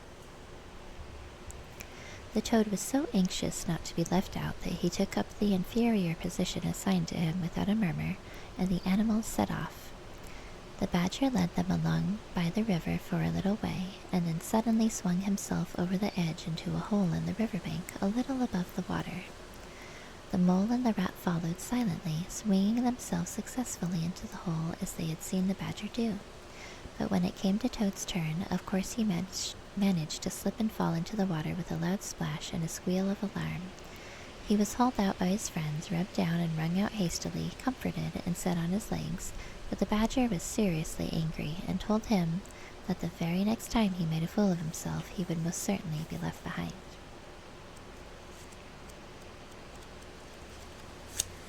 So at last they were in the secret passage, and the cutting-out expedition had really begun. It was cold and dark and damp and low and narrow, and poor Toad began to shiver, partly from dread of what might be before him, partly because he was wet through. The lantern was far ahead, and he could not help lagging behind a little in the darkness. Then he heard the rat call out warningly, "Come on, Toad," and a terror seized him of being left behind, alone in the darkness, and he came on with such a rush that he upset the rat into Mole and the mole into the badger, and for a moment all was confusion. The badger thought they were being attacked from behind, and, as there was no room to use a stick or a cutlass, drew a pistol and was on the point of putting a bullet into Toad. When he found out what had really happened, he was very angry indeed, and said, "Now this time that tiresome Toad shall be left behind." But Toad whimpered, and the other two promised that they would be answerable for his good conduct, and at last the badger was pacified, and the procession moved on, only this time the rat brought up the rear with a firm grip on the shoulder of Toad. So they roped and shuffled along, with their ears pricked up and their paws on their pistols, till at last the badger said, "We ought by now be pretty nearly under the hull." Then suddenly they heard, far away as it might be, and yet apparently nearly over their heads, a confused murmur of sound, as if people were shouting and cheering and stamping on the floor and hammering on tables. The Toad's nervous terrors all returned, but the badger only remarked placidly, They are going at the weasels." The passage now began to slope upwards. They groped onward a little further, and then the noise broke out again, quite distinct this time, and very close above them. "Ooray, ooray, ooray, ooray, ooray," they heard, and the stamping of little feet on the floor, and the clinking of glasses as little fists pounded on the table. "What a time they are having," said the badger. "Come on." They hurried along the passage till it came to a full stop, and they found themselves standing under the trap door that led up into the butler's pantry. Such a tremendous noise was going on in the banqueting hall that there was little danger of their being overheard. The badger said, "Now, boys, all together," and the four of them put their shoulders in the trap door and heaved it back. Hoisting each other up, they found themselves standing in the pantry, with only a door between them and the banqueting hall, where their unconscious enemies were carousing. The noise, as they emerged from the passage, was simply deafening. At last the cheering and hammering slowly subsided. A voice could be made out saying, "Well, I do not propose to detain you much longer." Great applause. "But before I resume my seat," renewed cheering, "I should like to say one word about our kind host, Mr. Toad. We all know Toad." Great laughter. "Good Toad, modest Toad, honest Toad," shrieks of merriment. There is an ad break in 1 minute, guys, so just be aware that it might get loud when the ad starts. "Only just let me get at him," muttered Toad, grinding his teeth. "Hold hard a minute," said the badger, restraining him with difficulty. "Get ready, all of you." "Let me sing you a little song," went on the voice, "which I have composed on the subject of Toad." Prolonged applause. Then the chief weasel, for it was he, began in a high squeaky voice, "Toad, he went a-pleasuring gaily down the street."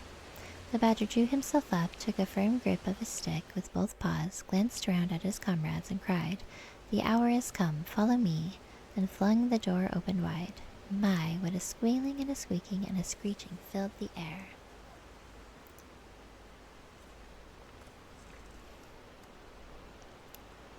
The ad break is just about to start, everybody. I hope it isn't too startling for anyone. Well, might the terrified weasels dive under the tables and spring madly up at the windows. Well might the ferrets rush wildly for the fireplace and get hopelessly jammed in the chimney. Well might tables and chairs be upset and glass and china be sent crashing on the floor, in the panic of that terrible moment when the four heroes strode wrathfully into the room.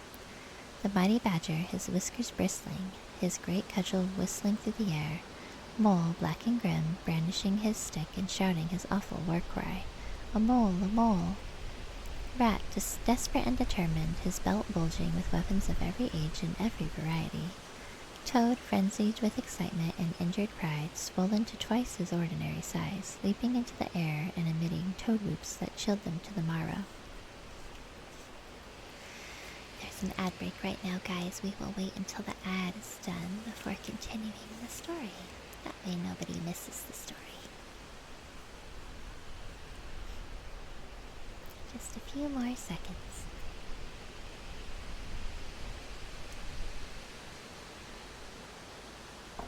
Hello, Ding Dong. Hello, hello. Welcome back.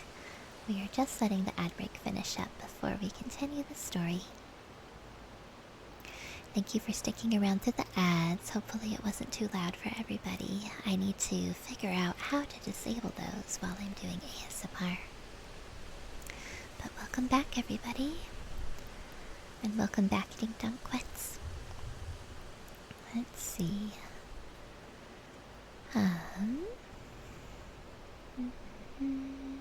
Yes, okay. Toady went to pleasuring, he yelled. I'll pleasure him, and he went straight for the chief weasel. They were but 4 in all, but to the panic-stricken weasels the hull seemed full of monstrous animals, gray, black, brown, and yellow, whooping and flourishing enormous cudgels, and they broke and fled with squeals of terror and dismay, this way and that, through the windows, up the chimney, anywhere to get out of the reach of those terrible sticks. The affair was soon over. Up and down the whole length of the hall strode the 4 friends, whacking with their sticks at every head that showed itself, and in 5 minutes the room was cleared. Through the broken windows the shrieks of terrified weasels escaping across the lawn were borne faintly to their ears. On the floor they lay prostrate, some dozen or so of the enemy, on whom the mole was busily engaged in fitting handcuffs. The badger, resting from his labors, leant on his stick and wiped his honest brow. Mole, he said, you're the best of fellows. Just cut along outside and look after those stoats sentries of yours and see what they're doing. I've an idea that, thanks to you, we shan't have much trouble from them tonight. The mole vanished promptly through a window, and the badger bade the other 2 set a table on its legs again, pick up knives and forks and plates and glasses from the debris on the floor, and see if they could find materials for a supper. I want some grub, I do, he said, in the rather common way he had of speaking. Stir your stumps, Toad, and look lively. We've got your house back for you, and you don't offer us so much as a sandwich. Toad felt rather hurt that the badger didn't say pleasant things to him, as he had to the mole, and tell him what a fine fellow he was, and how splendidly he had fought. For he was rather particularly pleased with himself in the way he had gone for the chief weasel, and sent him flying across the table with one blow of his stick. But he bustled about, and so did the rat, and soon they found some guava jelly in a glass dish, and a cold chicken, and a tongue that had hardly been touched, some trifle, and quite a lot of lobster salad, and in the pantry they came upon a basket full of French rolls, and any quantity of cheese, butter, and celery. They were just about to sit down when the mole clambered in through the window, chuckling with an armful of rifles. It's all over, he reported, from what I can make out, as soon as the stoats, who were very nervous and jumpy already, heard the shrieks and the yells at the uproar inside the hall. Some of them threw down their rifles and fled. The others stood fast for a bit, but when the weasels came rushing out upon them, they thought they were betrayed, and the stoats grappled with the weasels, and the weasels fought to get away, and they wrestled and wriggled and punched each other, and rolled over and over, till most of them rolled into the river. They've all disappeared by now, one way or another, and I've got their rifles, so that's all right. Excellent and deserving animals, said the badger, his mouth full of chicken and trifle. Now, there's just one more thing I want you to do, Mole, before you sit down to your supper along of us. And I wouldn't trouble you, only I know I can trust you to see a thing done, and I wish I could say the same of everyone I know. I'd send Rat if he wasn't a poet. I want you to take those fellows on the floor there upstairs with you, and have some bedrooms cleaned out and tidied up and made really comfortable. See that they sweep under the beds and put clean sheets and pillowcases on, and turn down one corner of the bedclothes just as you know it ought to be done. And have a can of hot water and clean towels and fresh cakes of soap put in each room.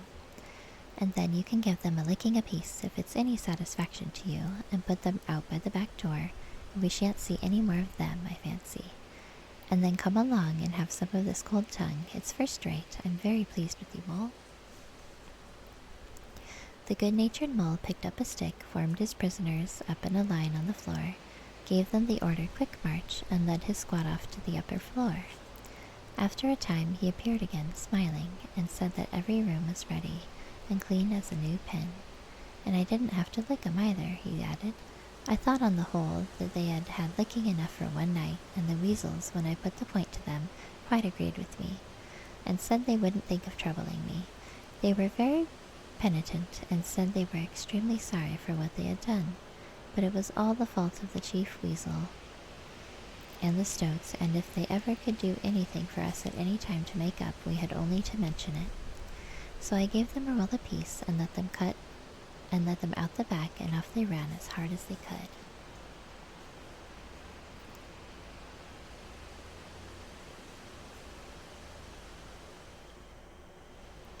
Then the mole pulled his chair up to the table and pitched into the cold tongue, and Toad, like the gentleman he was, put all his jealousy from him, and said heartily, "Thank you kindly, dear mole, for all your pains and trouble tonight, and especially for your cleverness this morning." The badger was pleased at that, and said, "There spoke my brave Toad." So they finished their supper in great joy and contentment, and presently retired to rest between clean sheets, safe in Toad's ancestral home, won back by matchless valor, consummate strategy, and a proper handling of sticks.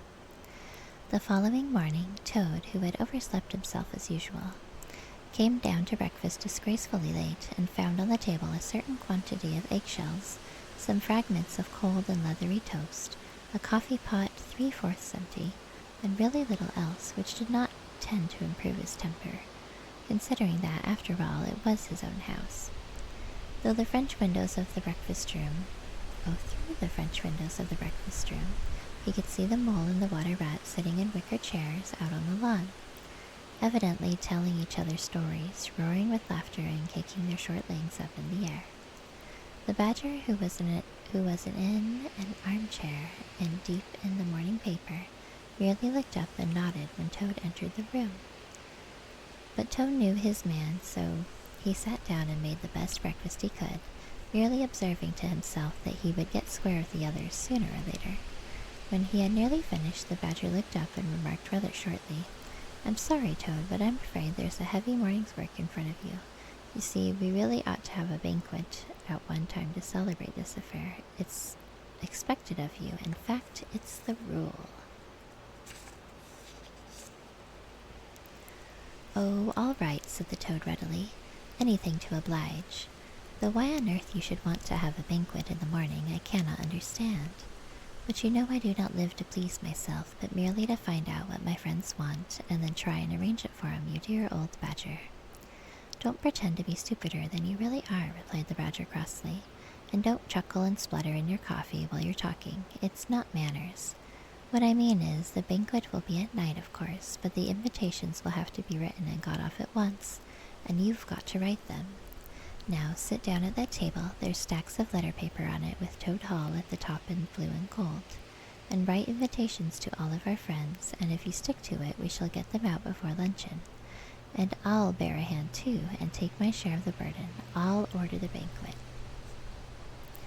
"What?" cried Toad, dismayed. "Me stop indoors and write a lot of rotten letters on a jolly morning like this, when I want to go around my property and set everything and everybody to rights, and swagger about and enjoy myself? Certainly not.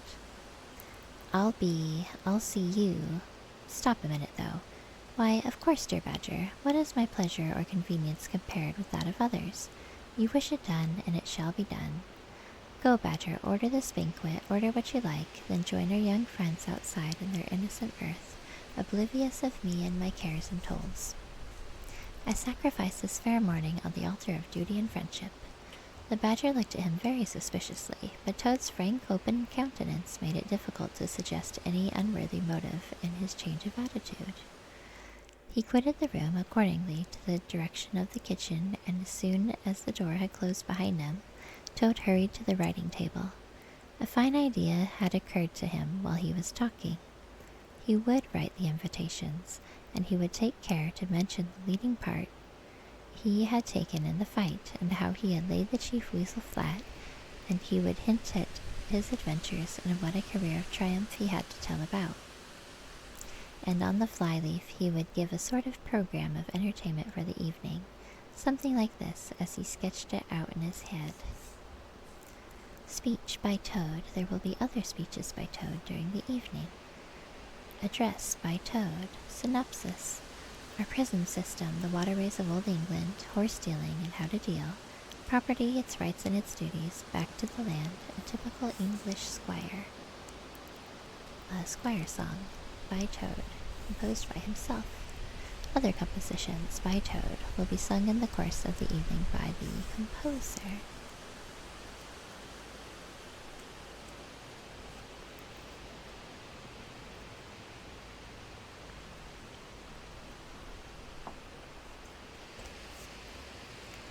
The idea pleased him mightily, and he worked very hard and got all the letters finished by noon, at which hour it was reported to him that there was a small and rather bedraggled weasel at the door, inquiring timidly whether he could be of any service to the gentleman.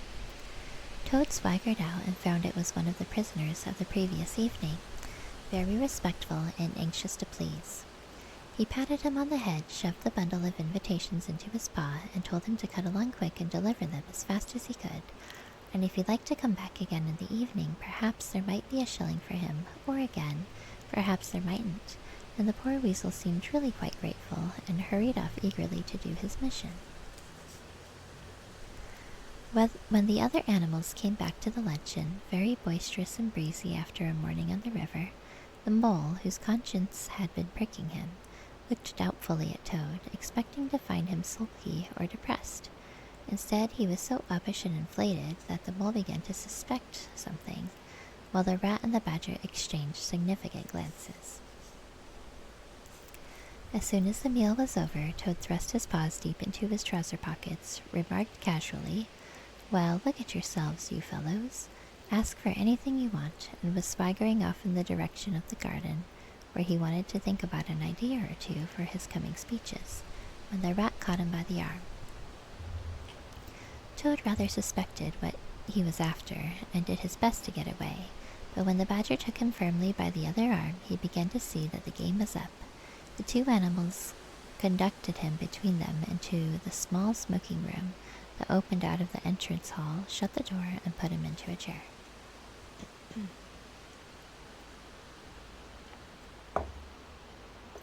Just a moment, guys.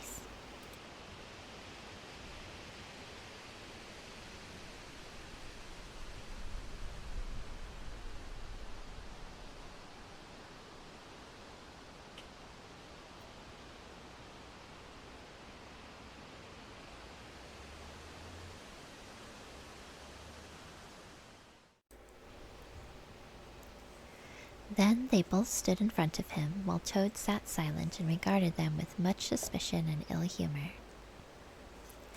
"Now look here, Toad," said the rat. "It's about this banquet, and very sorry I am to have to speak to you like this, but we want you to understand clearly once and for all that there are going to be no speeches and no songs. Try and grasp the fact that on this occasion we're not arguing with you, we're just telling you." Toad saw that he was trapped. They understood him, they saw through him, and they had got ahead of him. His pleasant dream was shattered. "Mayn't I sing them just one little song?" he pleaded piteously. "No, not one little song," replied the rat firmly, though his heart bled as he noticed the trembling lip of the poor disappointed Toad.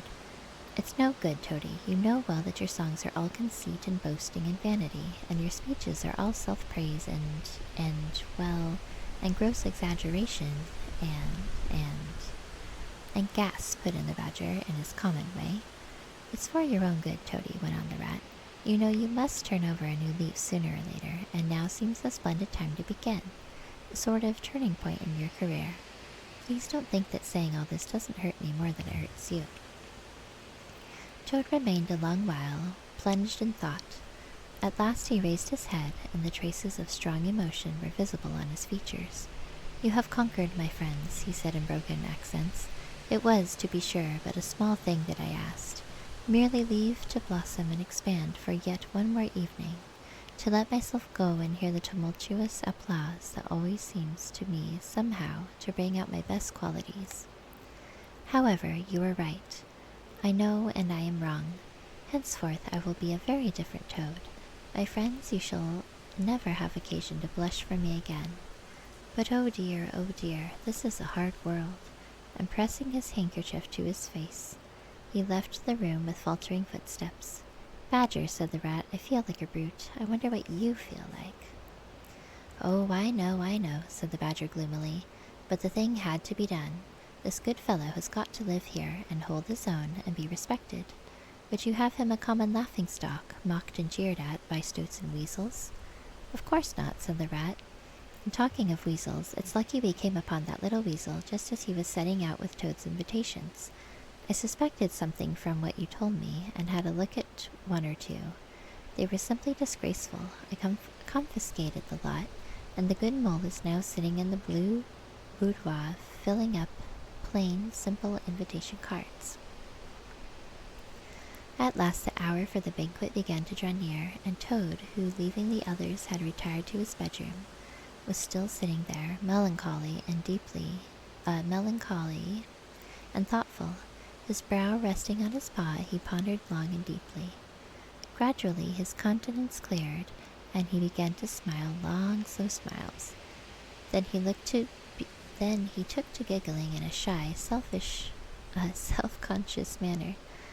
At last he got up, locked the door, drew the curtains across the windows, collected all the chairs in the room, and arranged them in a semicircle, and took up his position in front of them, swelling visibly. Then he bowed, coughed twice, and letting himself go, with uplifted voice he sang to the enraptured audience with his imagination so clearly. Toad's last little song. The Toad came home. There was panic in the parlor and howling in the hall. There was crying in the cowshed and shrieking in the stall when the Toad came home. When the Toad came home, there was smashing in of window and crashing in of door. There was chivying of weasels that fainted on the floor when the Toad came home. Bang go the drums, the trumpeters are tooting, and the soldiers are saluting, and the cannon they are shooting, and the motor cars are hooting, as the hero comes. Shout hooray, and let each one of the crowd try and shout it very loud, in honor of an animal of whom you're just proud, for it's Toad, great day. He sang this very loud with great unction and expression, and when he had done he sang it all over again. Then he heard a deep sigh, a long, long, long sigh. Then he dipped his hairbrush in the water jug, parted his hair in the middle, and plastered it down very straight and sleek on each side of his face. Unlocking the door, went quietly down the stairs, to greet his guests, who he knew must be assembling in the drawing-room. All the animals cheered when he entered, and crowded round to congratulate him and say nice things about his courage and his cleverness and his fighting qualities, but Toad only smiled faintly and murmured, "Not at all," or sometimes, for a change, "Oh, the contrary." Otter, who was standing on the hearthrug describing to an admiring circle of friends exactly how he would have managed things had he been there, came forward with a shout, threw his arm round Toad's neck, and tried to take him round the room in triumphal progress. But Toad, in a mild way, was rather snubby to him, marketing gently as he disengaged himself. Badger's was the mastermind. The mole and the water rat bore the brunt of their fighting. I merely served in their ranks and did little or nothing. The animals were evidently puzzled and taken aback by this unexpected attitude of his, and Toad felt, as he moved from one guest to the other, making his modest responses, that he was an object of absorbing interest to everyone. The Badger had overheard everything of the best, and the banquet was a great success. There was much talking and laughter and chaff among the animals, but through it all Toad, who of course was in the chair, looked down his nose and murmured pleasant nothings to the animals on either side of him. At intervals he stole a glance at the Badger and the rat, and always when he looked they were staring at each other with their mouths open, and this gave him the greatest satisfaction. Some of the younger and livelier animals, as the evening wore on, got whispering to each other that things were not so amusing as they used to be in the good old days, and there were some knockings on the table and cries of "Toad, speech, speech from Toad, song, Mr. Toad's song." But Toad only shook his head gently, raised one paw in mild protest, and by pressing delicacies of it on his guests, by topical small talk, and by earnest inquiries after members of their families not yet old enough to appear at social functions, managed to convey to them this dinner was being run on strictly conventional lines. He was indeed an altered Toad.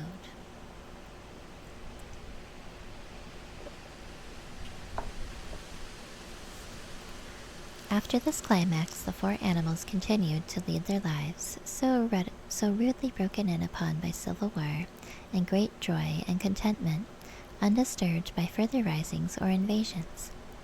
Toad, after due consultation with his friends, selected a handsome gold chain and locket set with pearls, which he dispatched to the jailer's daughter, with a letter that even the badger admitted to be modest, grateful, and appreciative.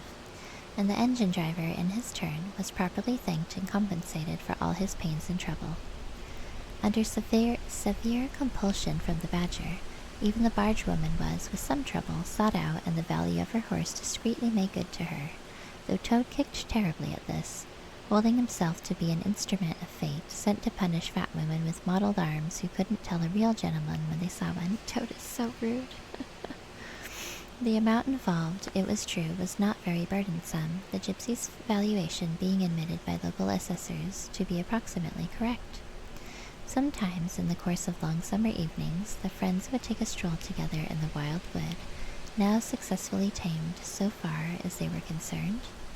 It was pleasing to see how respectfully they were greeted by the inhabitants, and how the mother weasels would bring their young ones to the mouths of their holes and say, pointing, "Look, baby, there goes the great Mr. Toad, and that's the gallant water rat, a terrible fighter, walking along a him. And yonder comes the famous Mr. Mole, of whom you so often have heard your father tell." But when their infants were fractious and quite beyond control, they would quiet them by telling how, if they didn't hush them and not fret them, the terrible grey badger would up and get them. This was a base libellum badger who, though he cared little about society, was rather fond of children, but it never failed to have its full effect. And that was The Wind in the Willows. That's the end of the story, everybody.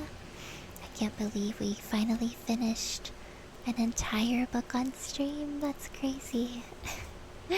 That's crazy. I hope you all enjoyed it. It was super silly, super fun. Very, let's see, how would I put it? It had a very flowery language, for lack of a better word. It had very, I don't know if that's the right word. It just had really beautiful writing in some of it. Like, the Mr. Toad parts were really silly, but there were some really nice parts where Kenneth Grahame, the writer, was describing just like things around them, like the what am I trying to say? I'm tired, you guys. I'm so sorry. Not very eloquent right now. He was describing just like the nature and everything around them in just the most beautiful way, and I really liked those parts the most. I think like the Mr. Toad parts are funny, but I think my favorite parts were when he was describing, like the birds singing and the way that the sky looked and the way that the fields looked and how green they were. I thought it was all very, very pretty. So, I will not be streaming much longer tonight, but I did say I might start a surprise game tonight, so I think what we'll do is just introduce it and then maybe make my character, or at least start making it, do the opening, start making my character, and then we'll probably call it good for the night, guys. Yeah, we've been streaming for about 2 hours now, so I hope you enjoyed the reading of The Wind in the Willows, and we'll have to pick a new book soon. If you have any book recommendations, you can always find it or post it on my Discord if you so choose, if you want to join the Discord. I know I already put the socials up in the chat, but I will put those links up in the chat again. I have a YouTube, a TikTok, a Coffee, and a Discord. I do post my VODs on YouTube, so it's sort of like my library of past Twitch streams, since Twitch does not keep them for forever. It's like my little library of my streams. But yes, if you would like to join our Discord, please feel free to do so. We have many different fun channels there, and I'm always up for adding new channels if anybody has any fun ideas. So let me go into my gaming screen.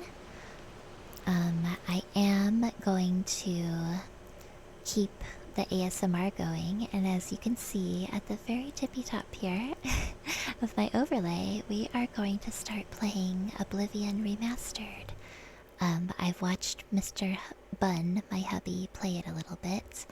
I absolutely adore it. Oblivion is one of our favorite games. It kind of holds a special place in my heart because it was the very first game I ever watched Mr. Bun play.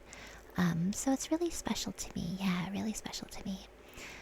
Watching him play it, I haven't seen everything that they've done with the remaster, but I did notice that the graphics look really pretty. Like the skins of the characters have been updated, and everything just looks like more vibrant and very, very pretty.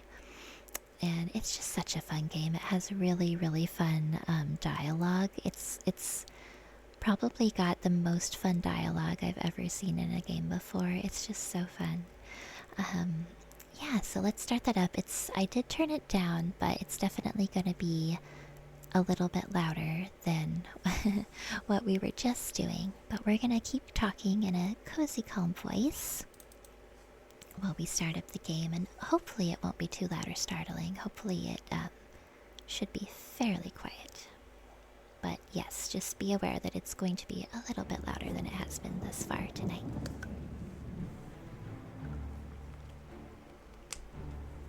I am so looking forward to this game, so looking forward to it. I just realized I did not bring out my controller, but that's okay. I can use the mouse.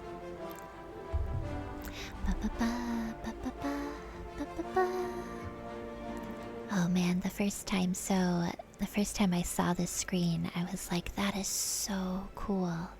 That is so heckin' cool. It looks so pretty. The graphics are so good, you guys.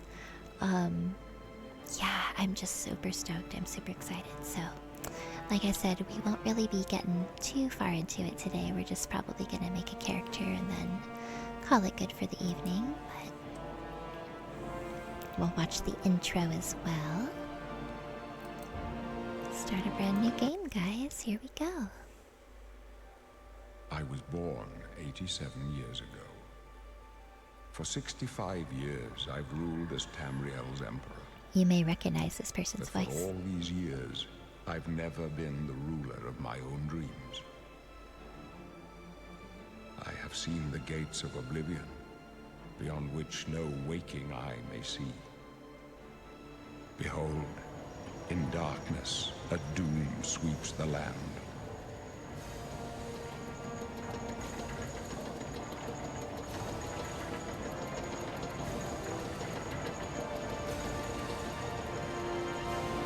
There's the gate to Oblivion. This is the 27th of last seed, the year of Akatosh 433.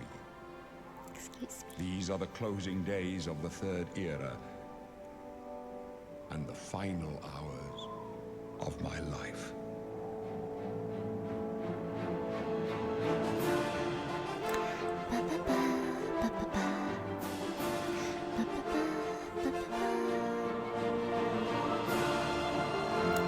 It's so pretty, you guys. It's so pretty.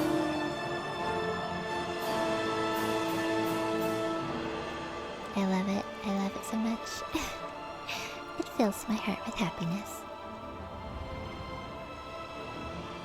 Look at how lovely it looks. It's so nice. Bum, bum, bum.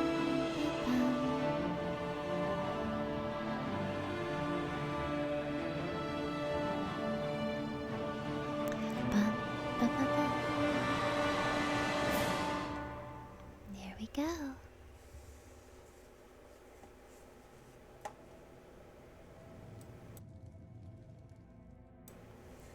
Alright, so...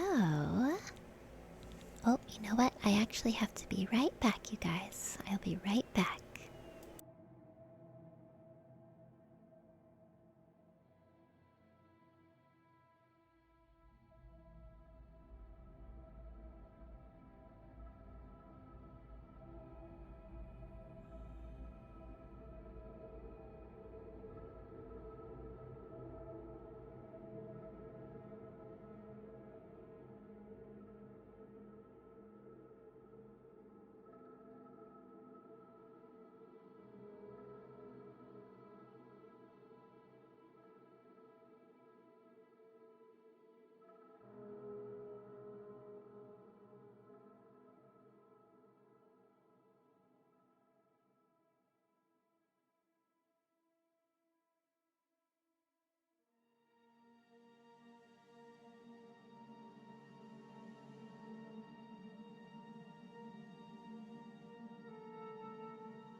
Alright, I am back. Sorry about that, guys.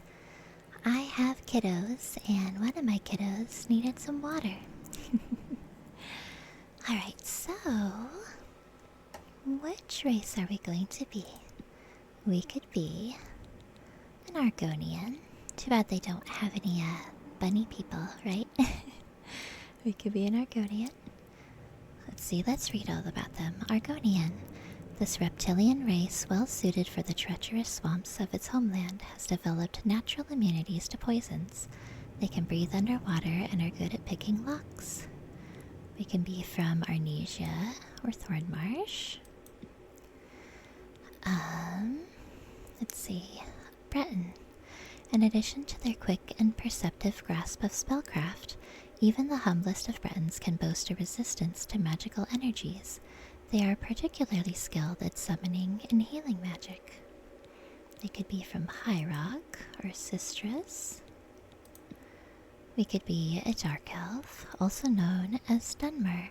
In their homeland of Morrowind, the Dark Elves are noted for their skilled and balanced integration of the sword, the bow, and destruction magic. They are resistant to fire and can summon an ancestral ghost for aid. That's kinda cool. They can be from Vardenfell or the mainland. High Elf. Also known as Altmer in their homeland of Somerset Isle, the High Elves are exceptionally gifted in the arcane arts. They also boast resistance to illness. However, they are also somewhat vulnerable to fire, frost, and shock. They can be from Oredan, oh my goodness, Oredan, or Somerset Isle. Imperial. Natives of the civilized, cosmopolitan province of Cyrodiil, they have proved to be shrewd diplomats and traders. They are skilled with heavy armor and in the social skills and tend to favor the warrior classes. They can be from Nibene or Kolovia. We could be Khajiit, hailing from the province of Elsewhere. They are intelligent, quick, and agile. They make excellent thieves due to their natural agility and unmatched acrobatic skill. All Khajiit can see in the dark. They can be from Niquina or Palatine. Nord. Citizens of Skyrim, they are a tall and fair-haired people. Strong and hardy, Nords are famous for their resistance to cold. They are highly talented warriors. They could be from the west or the east. Orc. The people of the Rothgarian and Dragontail Mountains, Orcish armorers are prized for their craftsmanship. Orc troops in heavy armor are among the finest in the Empire and are fearsome when using their berserker rage. They can be from Stronghold or Asinium. Redguard, the most naturally talented warriors in Tamriel. In addition to their cultural affinities for many weapon and armor styles, they also have a hardy constitution and a natural resistance to disease and poison. They can be from Dragontail Mountain or Alikir Desert. Wood Elf. The clanfolk of the western Valenwood forests, also known as Bosmer. Wood Elves are nimble and quick, making them good scouts and thieves, and there are no finer archers in all of Tamriel. Their ability to command simple creatures is well known. They can be from Grotwood or Reaper's March. Goodness, I don't know. I don't know which one I want to choose. I guess it depends on what kind of play style I want to play. Let's see. Skilled at summoning. Wait, is that this? Oh, summoning and healing magic. Sword and bow and destruction magic. They have an ancestral ghost, that's pretty cool. High elf. Imperial. Heavy armor, social skills. I think I'm gonna try being a wood elf. So let's see, Grotwood. You spent your childhood in Grotwood, near the region devastated by Molag Bal. The foul energies still linger there, and your resilience grew amidst the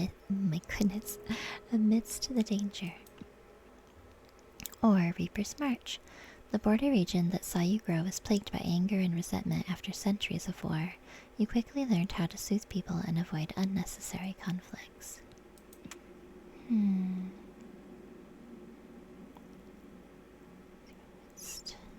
The danger. Gosh, I don't know. Maybe I don't want to be them. Maybe I want to be a Khajiit.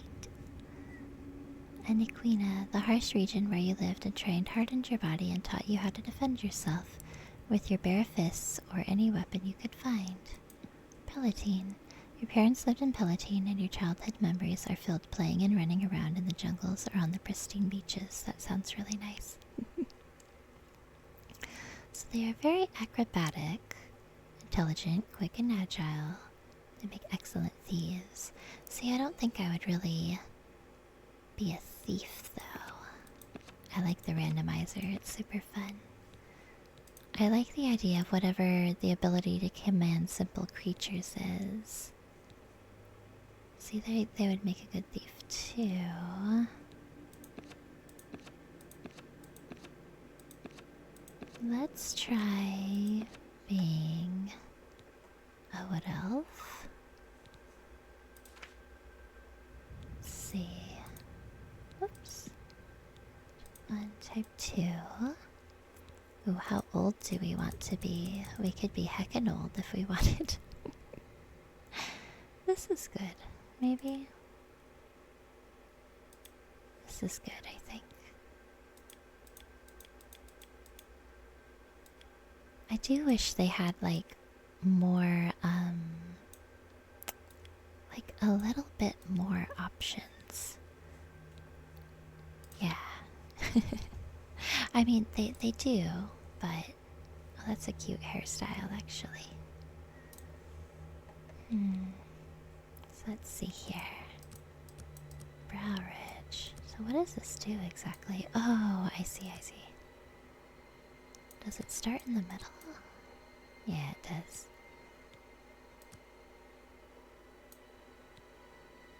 Inner ridge, what does that do? Oh. I don't really want her to look like really angry. There, I want her to look kind. Outer ridge. I'm not actually sure what that's moving. I don't know. Let's just leave that one at 0 because I am not sure. Cheeks. Let's have a roundish face. Yeah. Yeah.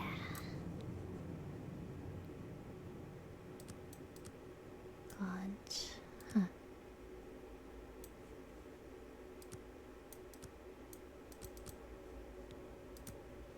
Like you can. Whoops. Oh golly, what have I done? I don't know. You really can change a lot, but also I feel like it could be like a little bit more detailed, I think is what I meant.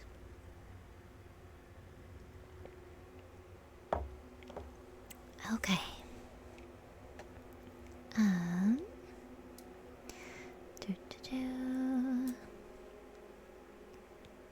Cheekbones, low or high? Oh, I see.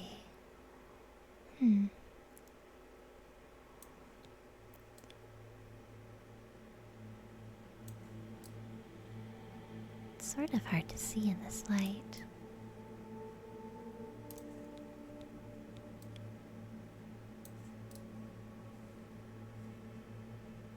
It's pretty good. Shallow or pronounced? We're gonna have squishy cheeks. Oh, I see. Cute. Oh my goodness, this is just for the chin. I sort of feel like the chin is fine.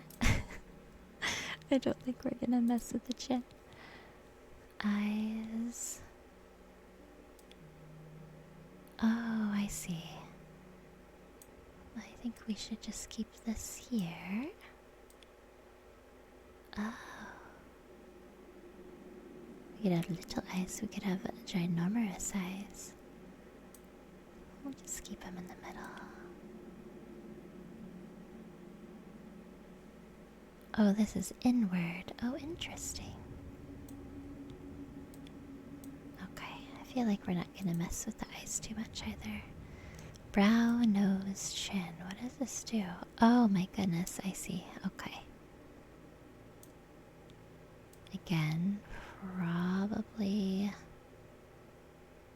What is this? What is a Celian? What does that mean? Is it like how far it sticks out? Oh, interesting.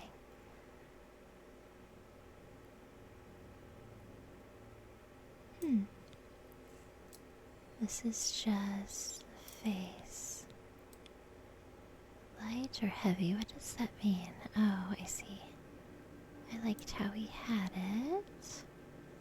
I think it's fine. Okay. Forehead.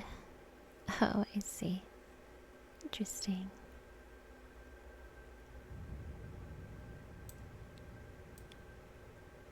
Her head could be short or tall.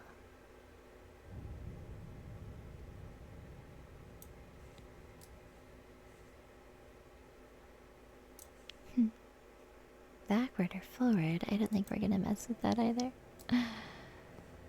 See, I think she's fine the way she is. I feel like I don't need to mess with her too much, really. Oh, I see.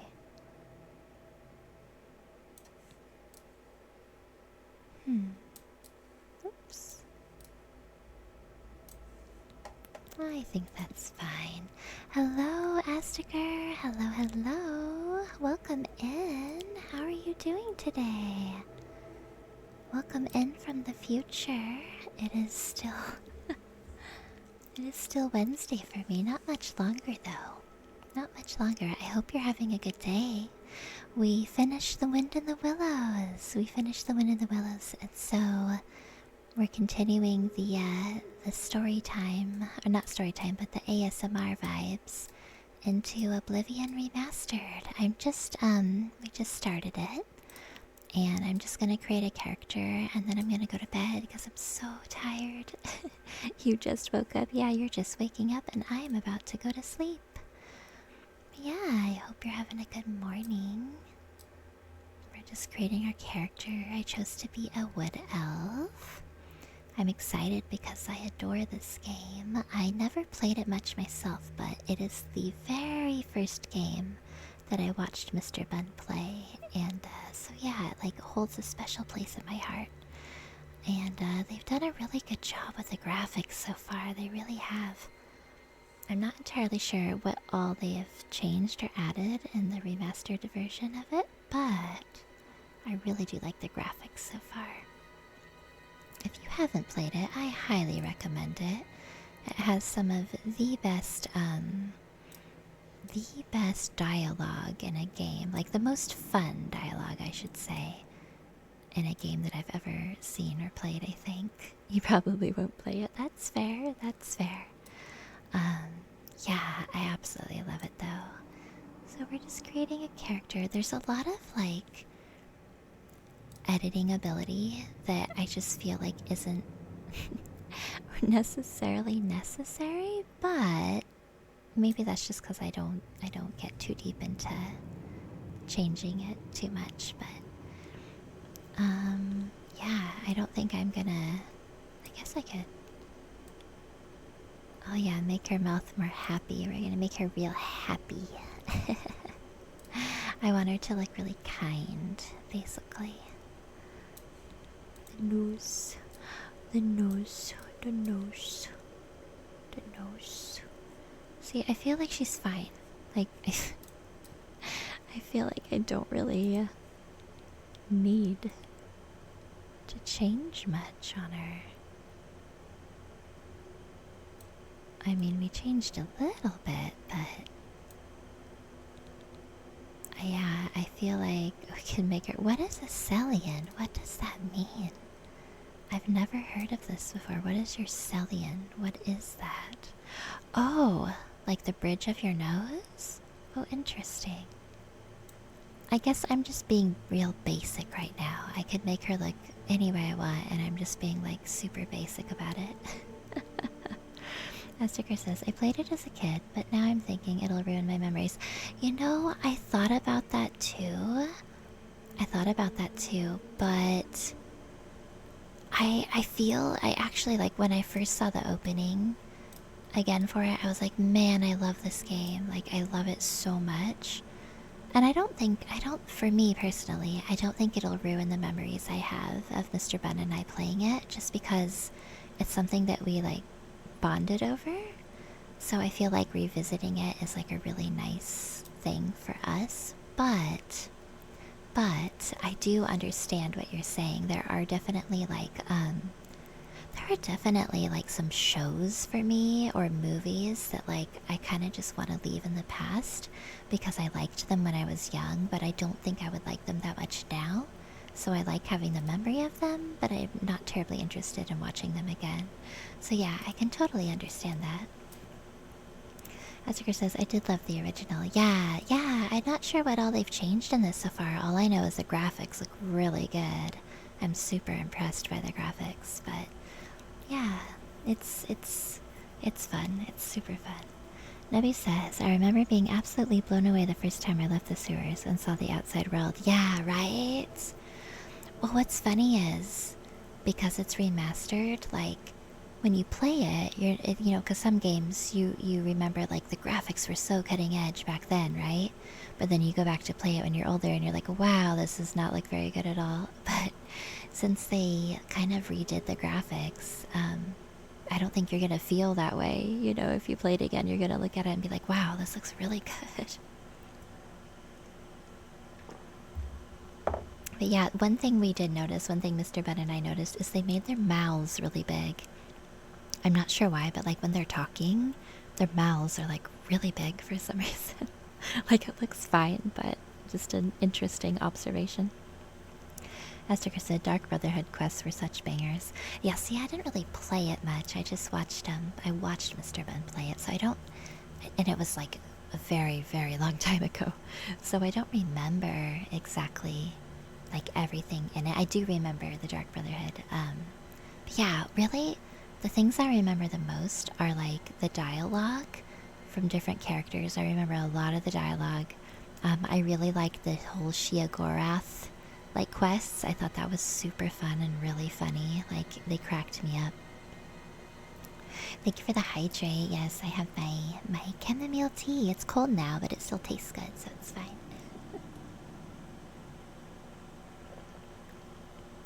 And I know little Nudie Newt there is awake again, but I do not have the redeems up. I don't have most of my redeems up right now just because it's ASMR time and the redeems are loud. So yeah, I kind of turn most of them off during ASMR time. Shivering Owls, yes, I absolutely love that. Nebby says, I want to see what the Super Saiyan weeb that becomes your fanboy outside of the Coliseum looks like in this one. Oh my gosh, the Adoring Fan. We love the Adoring Fan. The Adoring Fan is so good. The Adoring Fan is so fun. Yeah, the Adoring Fan is adorable. We quote him. Like, we still quote him all the time. Before we even knew that this was going to be remastered, like, legitimately, we quote the Adoring Fan, like, all the time. It's great. It's so good. Okay, I think that, yeah, I think we're onto hair now. I think her face is fine. Oh, you know what? What about her... Wait, what about her eyeballs? Wait a second. Wait. Okay, I was like, what about her eyeballs? I'm not a fan. I think all the Willows have... Do they have the... Okay, I was like, I'm not a fan of, like, the red sclera. It's not my favorite thing. Ooh, what kind of cool eyeballs should we have? I really like these, like, demon-looking eyes. I liked choosing that for my, in Baldur's Gate 3. I like choosing those for my, gosh, why can't I think right now? Yeah, I can't remember the demon people.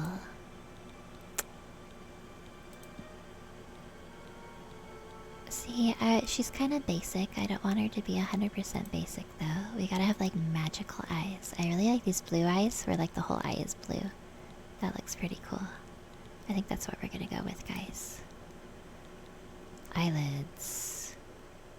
Wait. Red? Oh, God. No. It's like me when I've been crying really hard.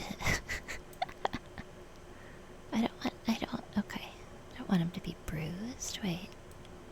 Bright? Oh, I see. It's like we could put a little concealer under the eyes that we didn't rub in very well. I've done that before. Let's just keep it in the middle. I'm so basic, like everything is really in the middle. Nebu says, can't believe Bunny isn't a Dunmer. I thought about it, Nebu. Honestly, I thought I was gonna be a Khajiit, but I don't know, something about the Widow spoke to me. It was actually, honestly, it was actually that you could, like, command little creatures or something, and I want to know what that's all about. I want to know if that's a thing that I can do, because that sounds amazing. Cheek blush. We could get real rougey. We could get real rougey with it, guys. Let's see. We're not gonna get too rougey with it. We're gonna be a little blushy. We're gonna be a little blushy. Just a scotch. I don't know what this means. Flushed like we got a rash or something? I don't know. No, I think it's just red cheeks. Chickies. Red chickies. We'd have red chickies. How about we have less red chickies though? Freckles. Freckles are cute. What if I want to have like all the freckles? Let's be like a little freckly. Like that. Ooh, we can have makeup. Oh, we can change our lipstick color. Hell yeah. Color do we want? Blue. Kinda like this pink. That's pretty. Or just red. Kinda like this red on her. We can make it super bright. We can make it super sheer. Let's make it like a little bit deeper. Yeah, we looking fancy. Was that just in the middle though? Yeah. Okay. What if we did like 55? What if we did like 55? Ooh, we could have like real bright eyes. You should have purple, guys. We should have purple eyes. Why can't I turn? We should have purple eyes. That's really dark. Or should we have this purple? What purple should we have, guys? This is like almost pink. But then we should like tone it down a bit though. Oh wait, this is a lipstick. Never mind. I guess we can't tone down the eyeshadow. That's fine.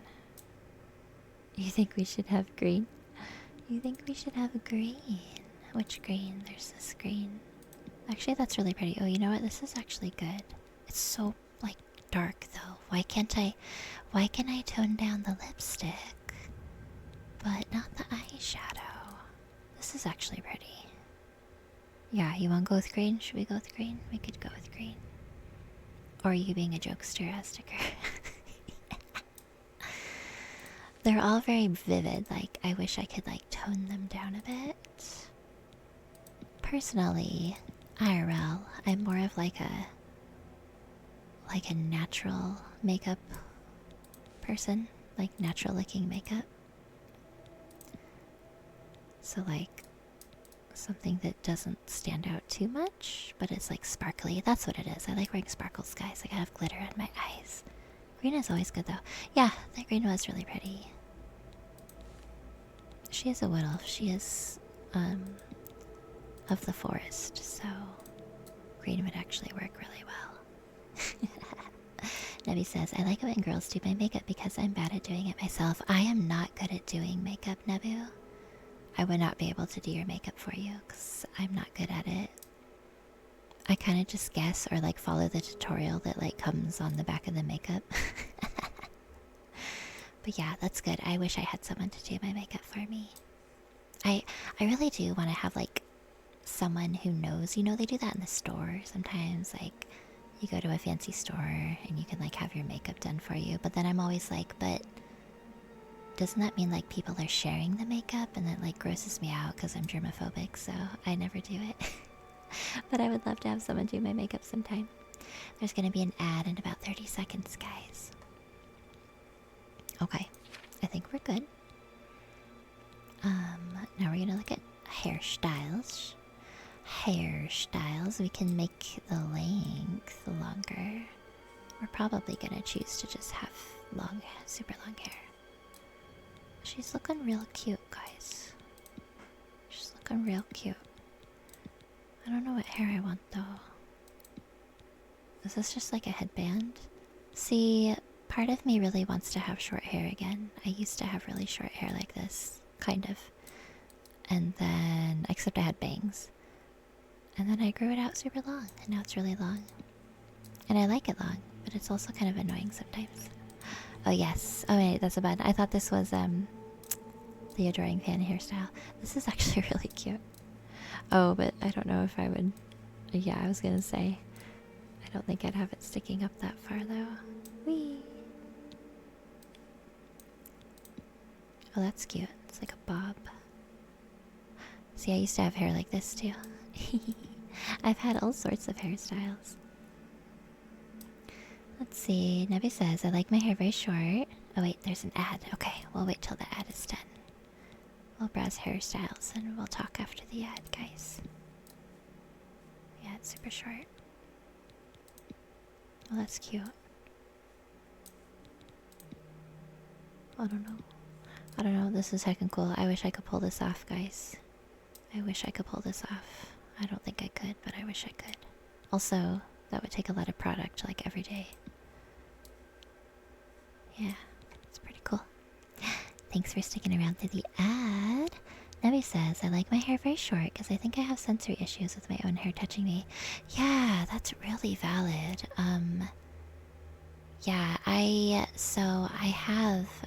I currently have an undercut, and that has helped me a lot with my long hair. Because also, yeah, when my hair was long, like all of it was long, it would touch my face a lot, and I think it also caused me to have like more acne and stuff.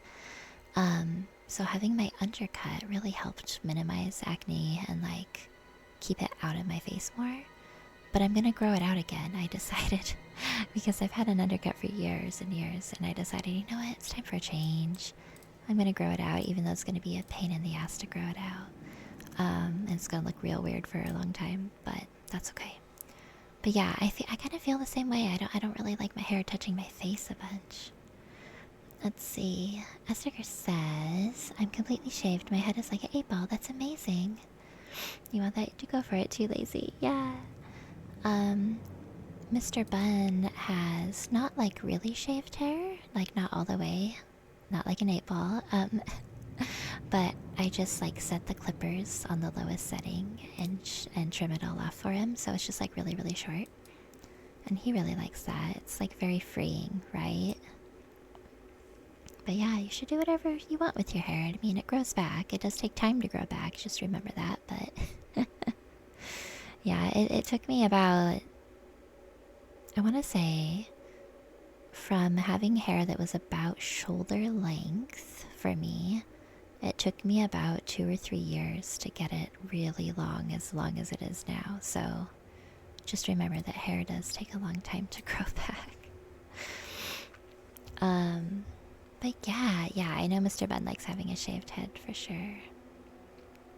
He did have long hair at one point and had a bun and everything, but he's just rocking the shaved head nowadays. Let's see. Where were we with hairstyles? Is this a... Oh, this is cool. This is giving like, Rey from the newer Star Wars movies vibes. It's super cute. See, this is the thing, like, this is the thing, guys. I have really thick hair, and you see this part here? This is the part of my hair that's missing. Like, it's just short. So, having like only this much hair instead of this much hair is like really awesome. People are always like, you complain about having hair when like I don't have a lot of hair, or some people don't have a lot of hair, but I'm like, yeah, but having this much hair makes your head really heavy, and if your hair is long, it's like hot in the summer, and then I only ever like put it up in a bun anyway, so having short hair can be really nice. Nebby says, that's how he got the name Mr. Bun. Yeah. Oh, whoops, sorry. I just scratched my microphone with my other microphone on my headset. But yeah, I don't know. I feel like I miss how it looks though when I have hair here as opposed to my undercut. I do really like this style of showing off my undercut, but Bunny needs a change, guys. Bunny needs a change. So I'm just gonna have really weird short hair under my long hair for a while. I might end up just cutting it off really short again. I don't know. We'll see. I used to be like terrified of cutting my hair short because I used to have it long since like forever. But then I did, and I was like, you know what? Playing with hairstyles is super fun. This is really cute. I like the bangs. That's another thing. I think that if I wasn't so lazy, I would have bangs. But I am lazy, and also I can't trim them myself because it always looks bad when I try. And going and getting them trimmed is like too much money, so I don't have bangs. That's really cool. See, I wish I could rock this. I wish I could just be like punk rocker Bunny. But also maintenance. This is cute. I'm more of like a wash and go lady, so I don't want a hairstyle that's like a ton of maintenance. don't know what I like, you guys. There should be more hairstyles. There should be more hairstyles. I know, I want to be spoiled. Okay, I want to be spoiled with hairstyles. This is cute. I'm loving the blunt bangs. I did have blunt bangs for a while, but I don't think they looked very good on me. I'm kind of liking the bun. The bun for the bun, right? Hair root color. Could we be purple? Could we have purple hair, guys? Yes, we can. Yes, we can. Purple. So here's the question. Do we make the hair tip color pink or orange? Because I've got orange on my hair, right? Should we make it purple and orange? It's cute. See, I want to know what it's going to look like in the other light, though. This is cute. We're going to go with this. We're looking fabulous. We're looking fabulous. Oh, we can, like... Oh, wow. Look at... Oh, yeah. Look at that, guys. Look at that. Oh, jeez. Oh, we could be kind of heckin' old. I am getting gray hairs, you guys. Let's make it canon. Bunny has gray hair. You can't tell on my character. But Bunny's getting gray hair. I'm old, you guys. I'm heckin' old. Do we not have eyebrows? Do we not have eyebrows? What? Let's do this color, maybe, or this one? We'll keep it dark, I guess. Or maybe this one. Let's do this one. Okay. Nebby says, I want the nanomachines that can rebuild your body so you can look like anything you want. We've had conversations like this all the time with, like, our friend group. Our non-streaming friend group. Yeah. We've had conversations like this all the time. I don't know what I would choose to look like. I feel like I would... The same way I like to change up my fashion and my hairstyles, I feel like I would want to change... Look at us, we're hella cute. We're hella cute. I feel like I would want to change what I look like all the time. Or sometimes I just want to be like an inanimate object or something. Like upload me into like a spatula. I don't know, that sounds weird. I don't know why I would choose a spatula. Maybe I want to flip pancakes. I want to be the pancake flipper. Maybe, I don't know. Just like upload me into a lamp or something. I think that would be super fun. Nebby says, I have like a whole Pinterest folder of what I'd want to look like. Whoa, that's a good idea. I like this idea. That's a really cool idea. You know what I thought of today? This is funny. I thought of this today. That I think if we ever had like mech units in the future, you know, like Gundam Wing style, I think I would hella want to be a mech pilot. I don't know why I think this. I like the idea of like being in a giant mech that I could control and pilot, but like not like a giant one, because that's just like being in like a spaceship essentially. I'd want to be like in like a bodysuit one almost, where it's like you're riding in it and you control the arms and legs and stuff. I think that'd be super, super cool. And you guys don't know this about me, but I like adrenaline. Kind of an adrenaline junkie. I don't have any way of like really seeking out that kind of adrenaline, but like I like go-kart racing and stuff like that. I get super into it. So I think that it would provide me like the adrenaline that I crave, being a mech pilot. Should we be Bunny or should we be Celeste? We should be Celeste in this game, I feel like. I think I'm Celeste in my Baldur's Gate 3 game too. We could just be Bunny though. You know what? I think we're gonna be Celeste. I think we are. We're gonna be Celeste. We are a wood elf from Reaper's March. We are nimble and quick, resistant to diseases, can command simple creatures, and have an improved personality. I don't know what that means. Maybe we're better at like diplomacy? I'm really not sure. I do, yes. This is good. Okay, see, here's the deal with me. I have to, absolutely have to be in third person mode. I cannot be in first person mode. Press sprint, press shift left while moving. Well now, Caps a lock. pretty little wood elf. You're a little far from the forest, huh? Looks like your days of woodland frolicking have come to a tragic end. Yeah, why am I in prison? To go from the gladed realm of Valenwood to a rat-infested hole like this. How very sad. Those walls must feel like they're closing in on you. Why you gotta be like that, Pretty buddy? soon you'll go mad, and the guards will cut your throat just to stop the ranting. Rude. That's right. You're going to die in here, wood elf. Die. No, I'm not. No, I'm not. You'll Hey, see. You hear that? The guards are coming. For you. Yeah. Yeah. I love the voice acting in this game. It's so good. Yes, sir. My sons, they're dead, aren't they? What? We don't know that, sire.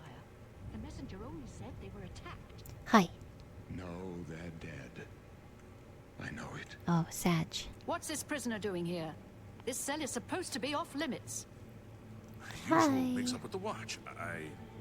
Never mind. Get that gate open. Open the gate. Stand back, Open the prisoner. gate. We Open won't the gate. hesitate to kill you if you get in our way. Nebby says, have you seen You, the prisoner, Joel stand Haver aside. skit for this game? by I the haven't. window. Plot twist, you Stay out of the died. way and you won't get hurt. No, I haven't. I'm gonna have to Stand look it away up. from the door. Over by the window now. Me? The window? Here? Prisoner, get over by the window Over here? now. Not over there? No sign of pursuit, sir. Stay put, prisoner. Good. Okay, Let's go. fine. We're not out of this yet. We're not out of this yet. Okay. You. I've seen you. Let me see your face. Yes. You are the one from my dreams. Yes, Sir Patrick Then Stewart. the stars were right. And this is the day. Gods give me strength. What's going on, Sir Patrick Stewart? Assassins attacked my sons, and I am next. My blades are leading me out of the city along a secret escape route. By chance, the entrance to that escape route leads through your cell. Who are you? I am your emperor, Uriel Septim. By the grace of the gods, I serve Tamriel as her ruler. You are a citizen of Tamriel, and you too shall serve her in your own way. Why am I in jail? Perhaps the gods have placed you here so that we may meet. As for what you have done, it does not matter. That is not what you will be remembered for. I want to be remembered for looking absolutely heckin' fabulous. That's what I want to be remembered for. Emperor Uriel Septim. What should I do? You will find your own path.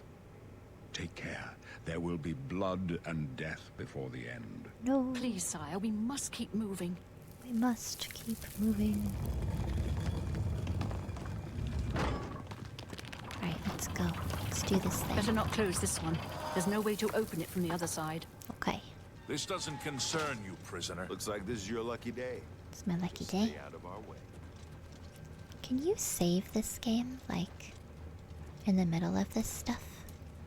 Because I'm tired, you guys. I need to go sleepy slaps. Can we save? Oh, hell yeah. Look at this. Oh, hell yeah. Don't get too close. Save successful. Okay. We're not gonna go through this whole part yet. It's gonna take a really long time. So, we're gonna stop the game here today. Let's see. Nebu says, when Patrick Stewart got the contract for Star Trek, he said he can't do the 6 years the studio was asking for, because he was busy being a real actor back in England. His agent told him not to worry. These sci-fi shows tend to go bankrupt in like a couple of months, so just sign it and take the money. Wow, I've never heard that before, Nebu. That's really funny. And it's like the show that he is most famous for, I assume, right? Yeah, I loved watching Star Trek The Next Generation when I was younger. Like, I would binge that stuff. I would binge it, you guys. So good. So good. He just loves his Earl Grey hot, right? Alright, guys. Well, I'm glad that everybody enjoyed the story. I hope you did. We're gonna have to pick another book now. Thanks for the stream. Thank you for being here. Thank you for coming in. I'm glad I got to say hi. We are going to do a little bit later some community games. What will be today for you? Well, I guess at nighttime for you morning for me, around 10:30 a.m. PDT for me. And yes, thank you. Yeah, I think we're gonna play some more Jackbox games. Hopefully they won't be as glitchy or buggy this time, but we'll see. We'll see. Alright guys, take care, and hopefully I will see you for some community games. Have a good night/day, and I'll see you soon. Bye!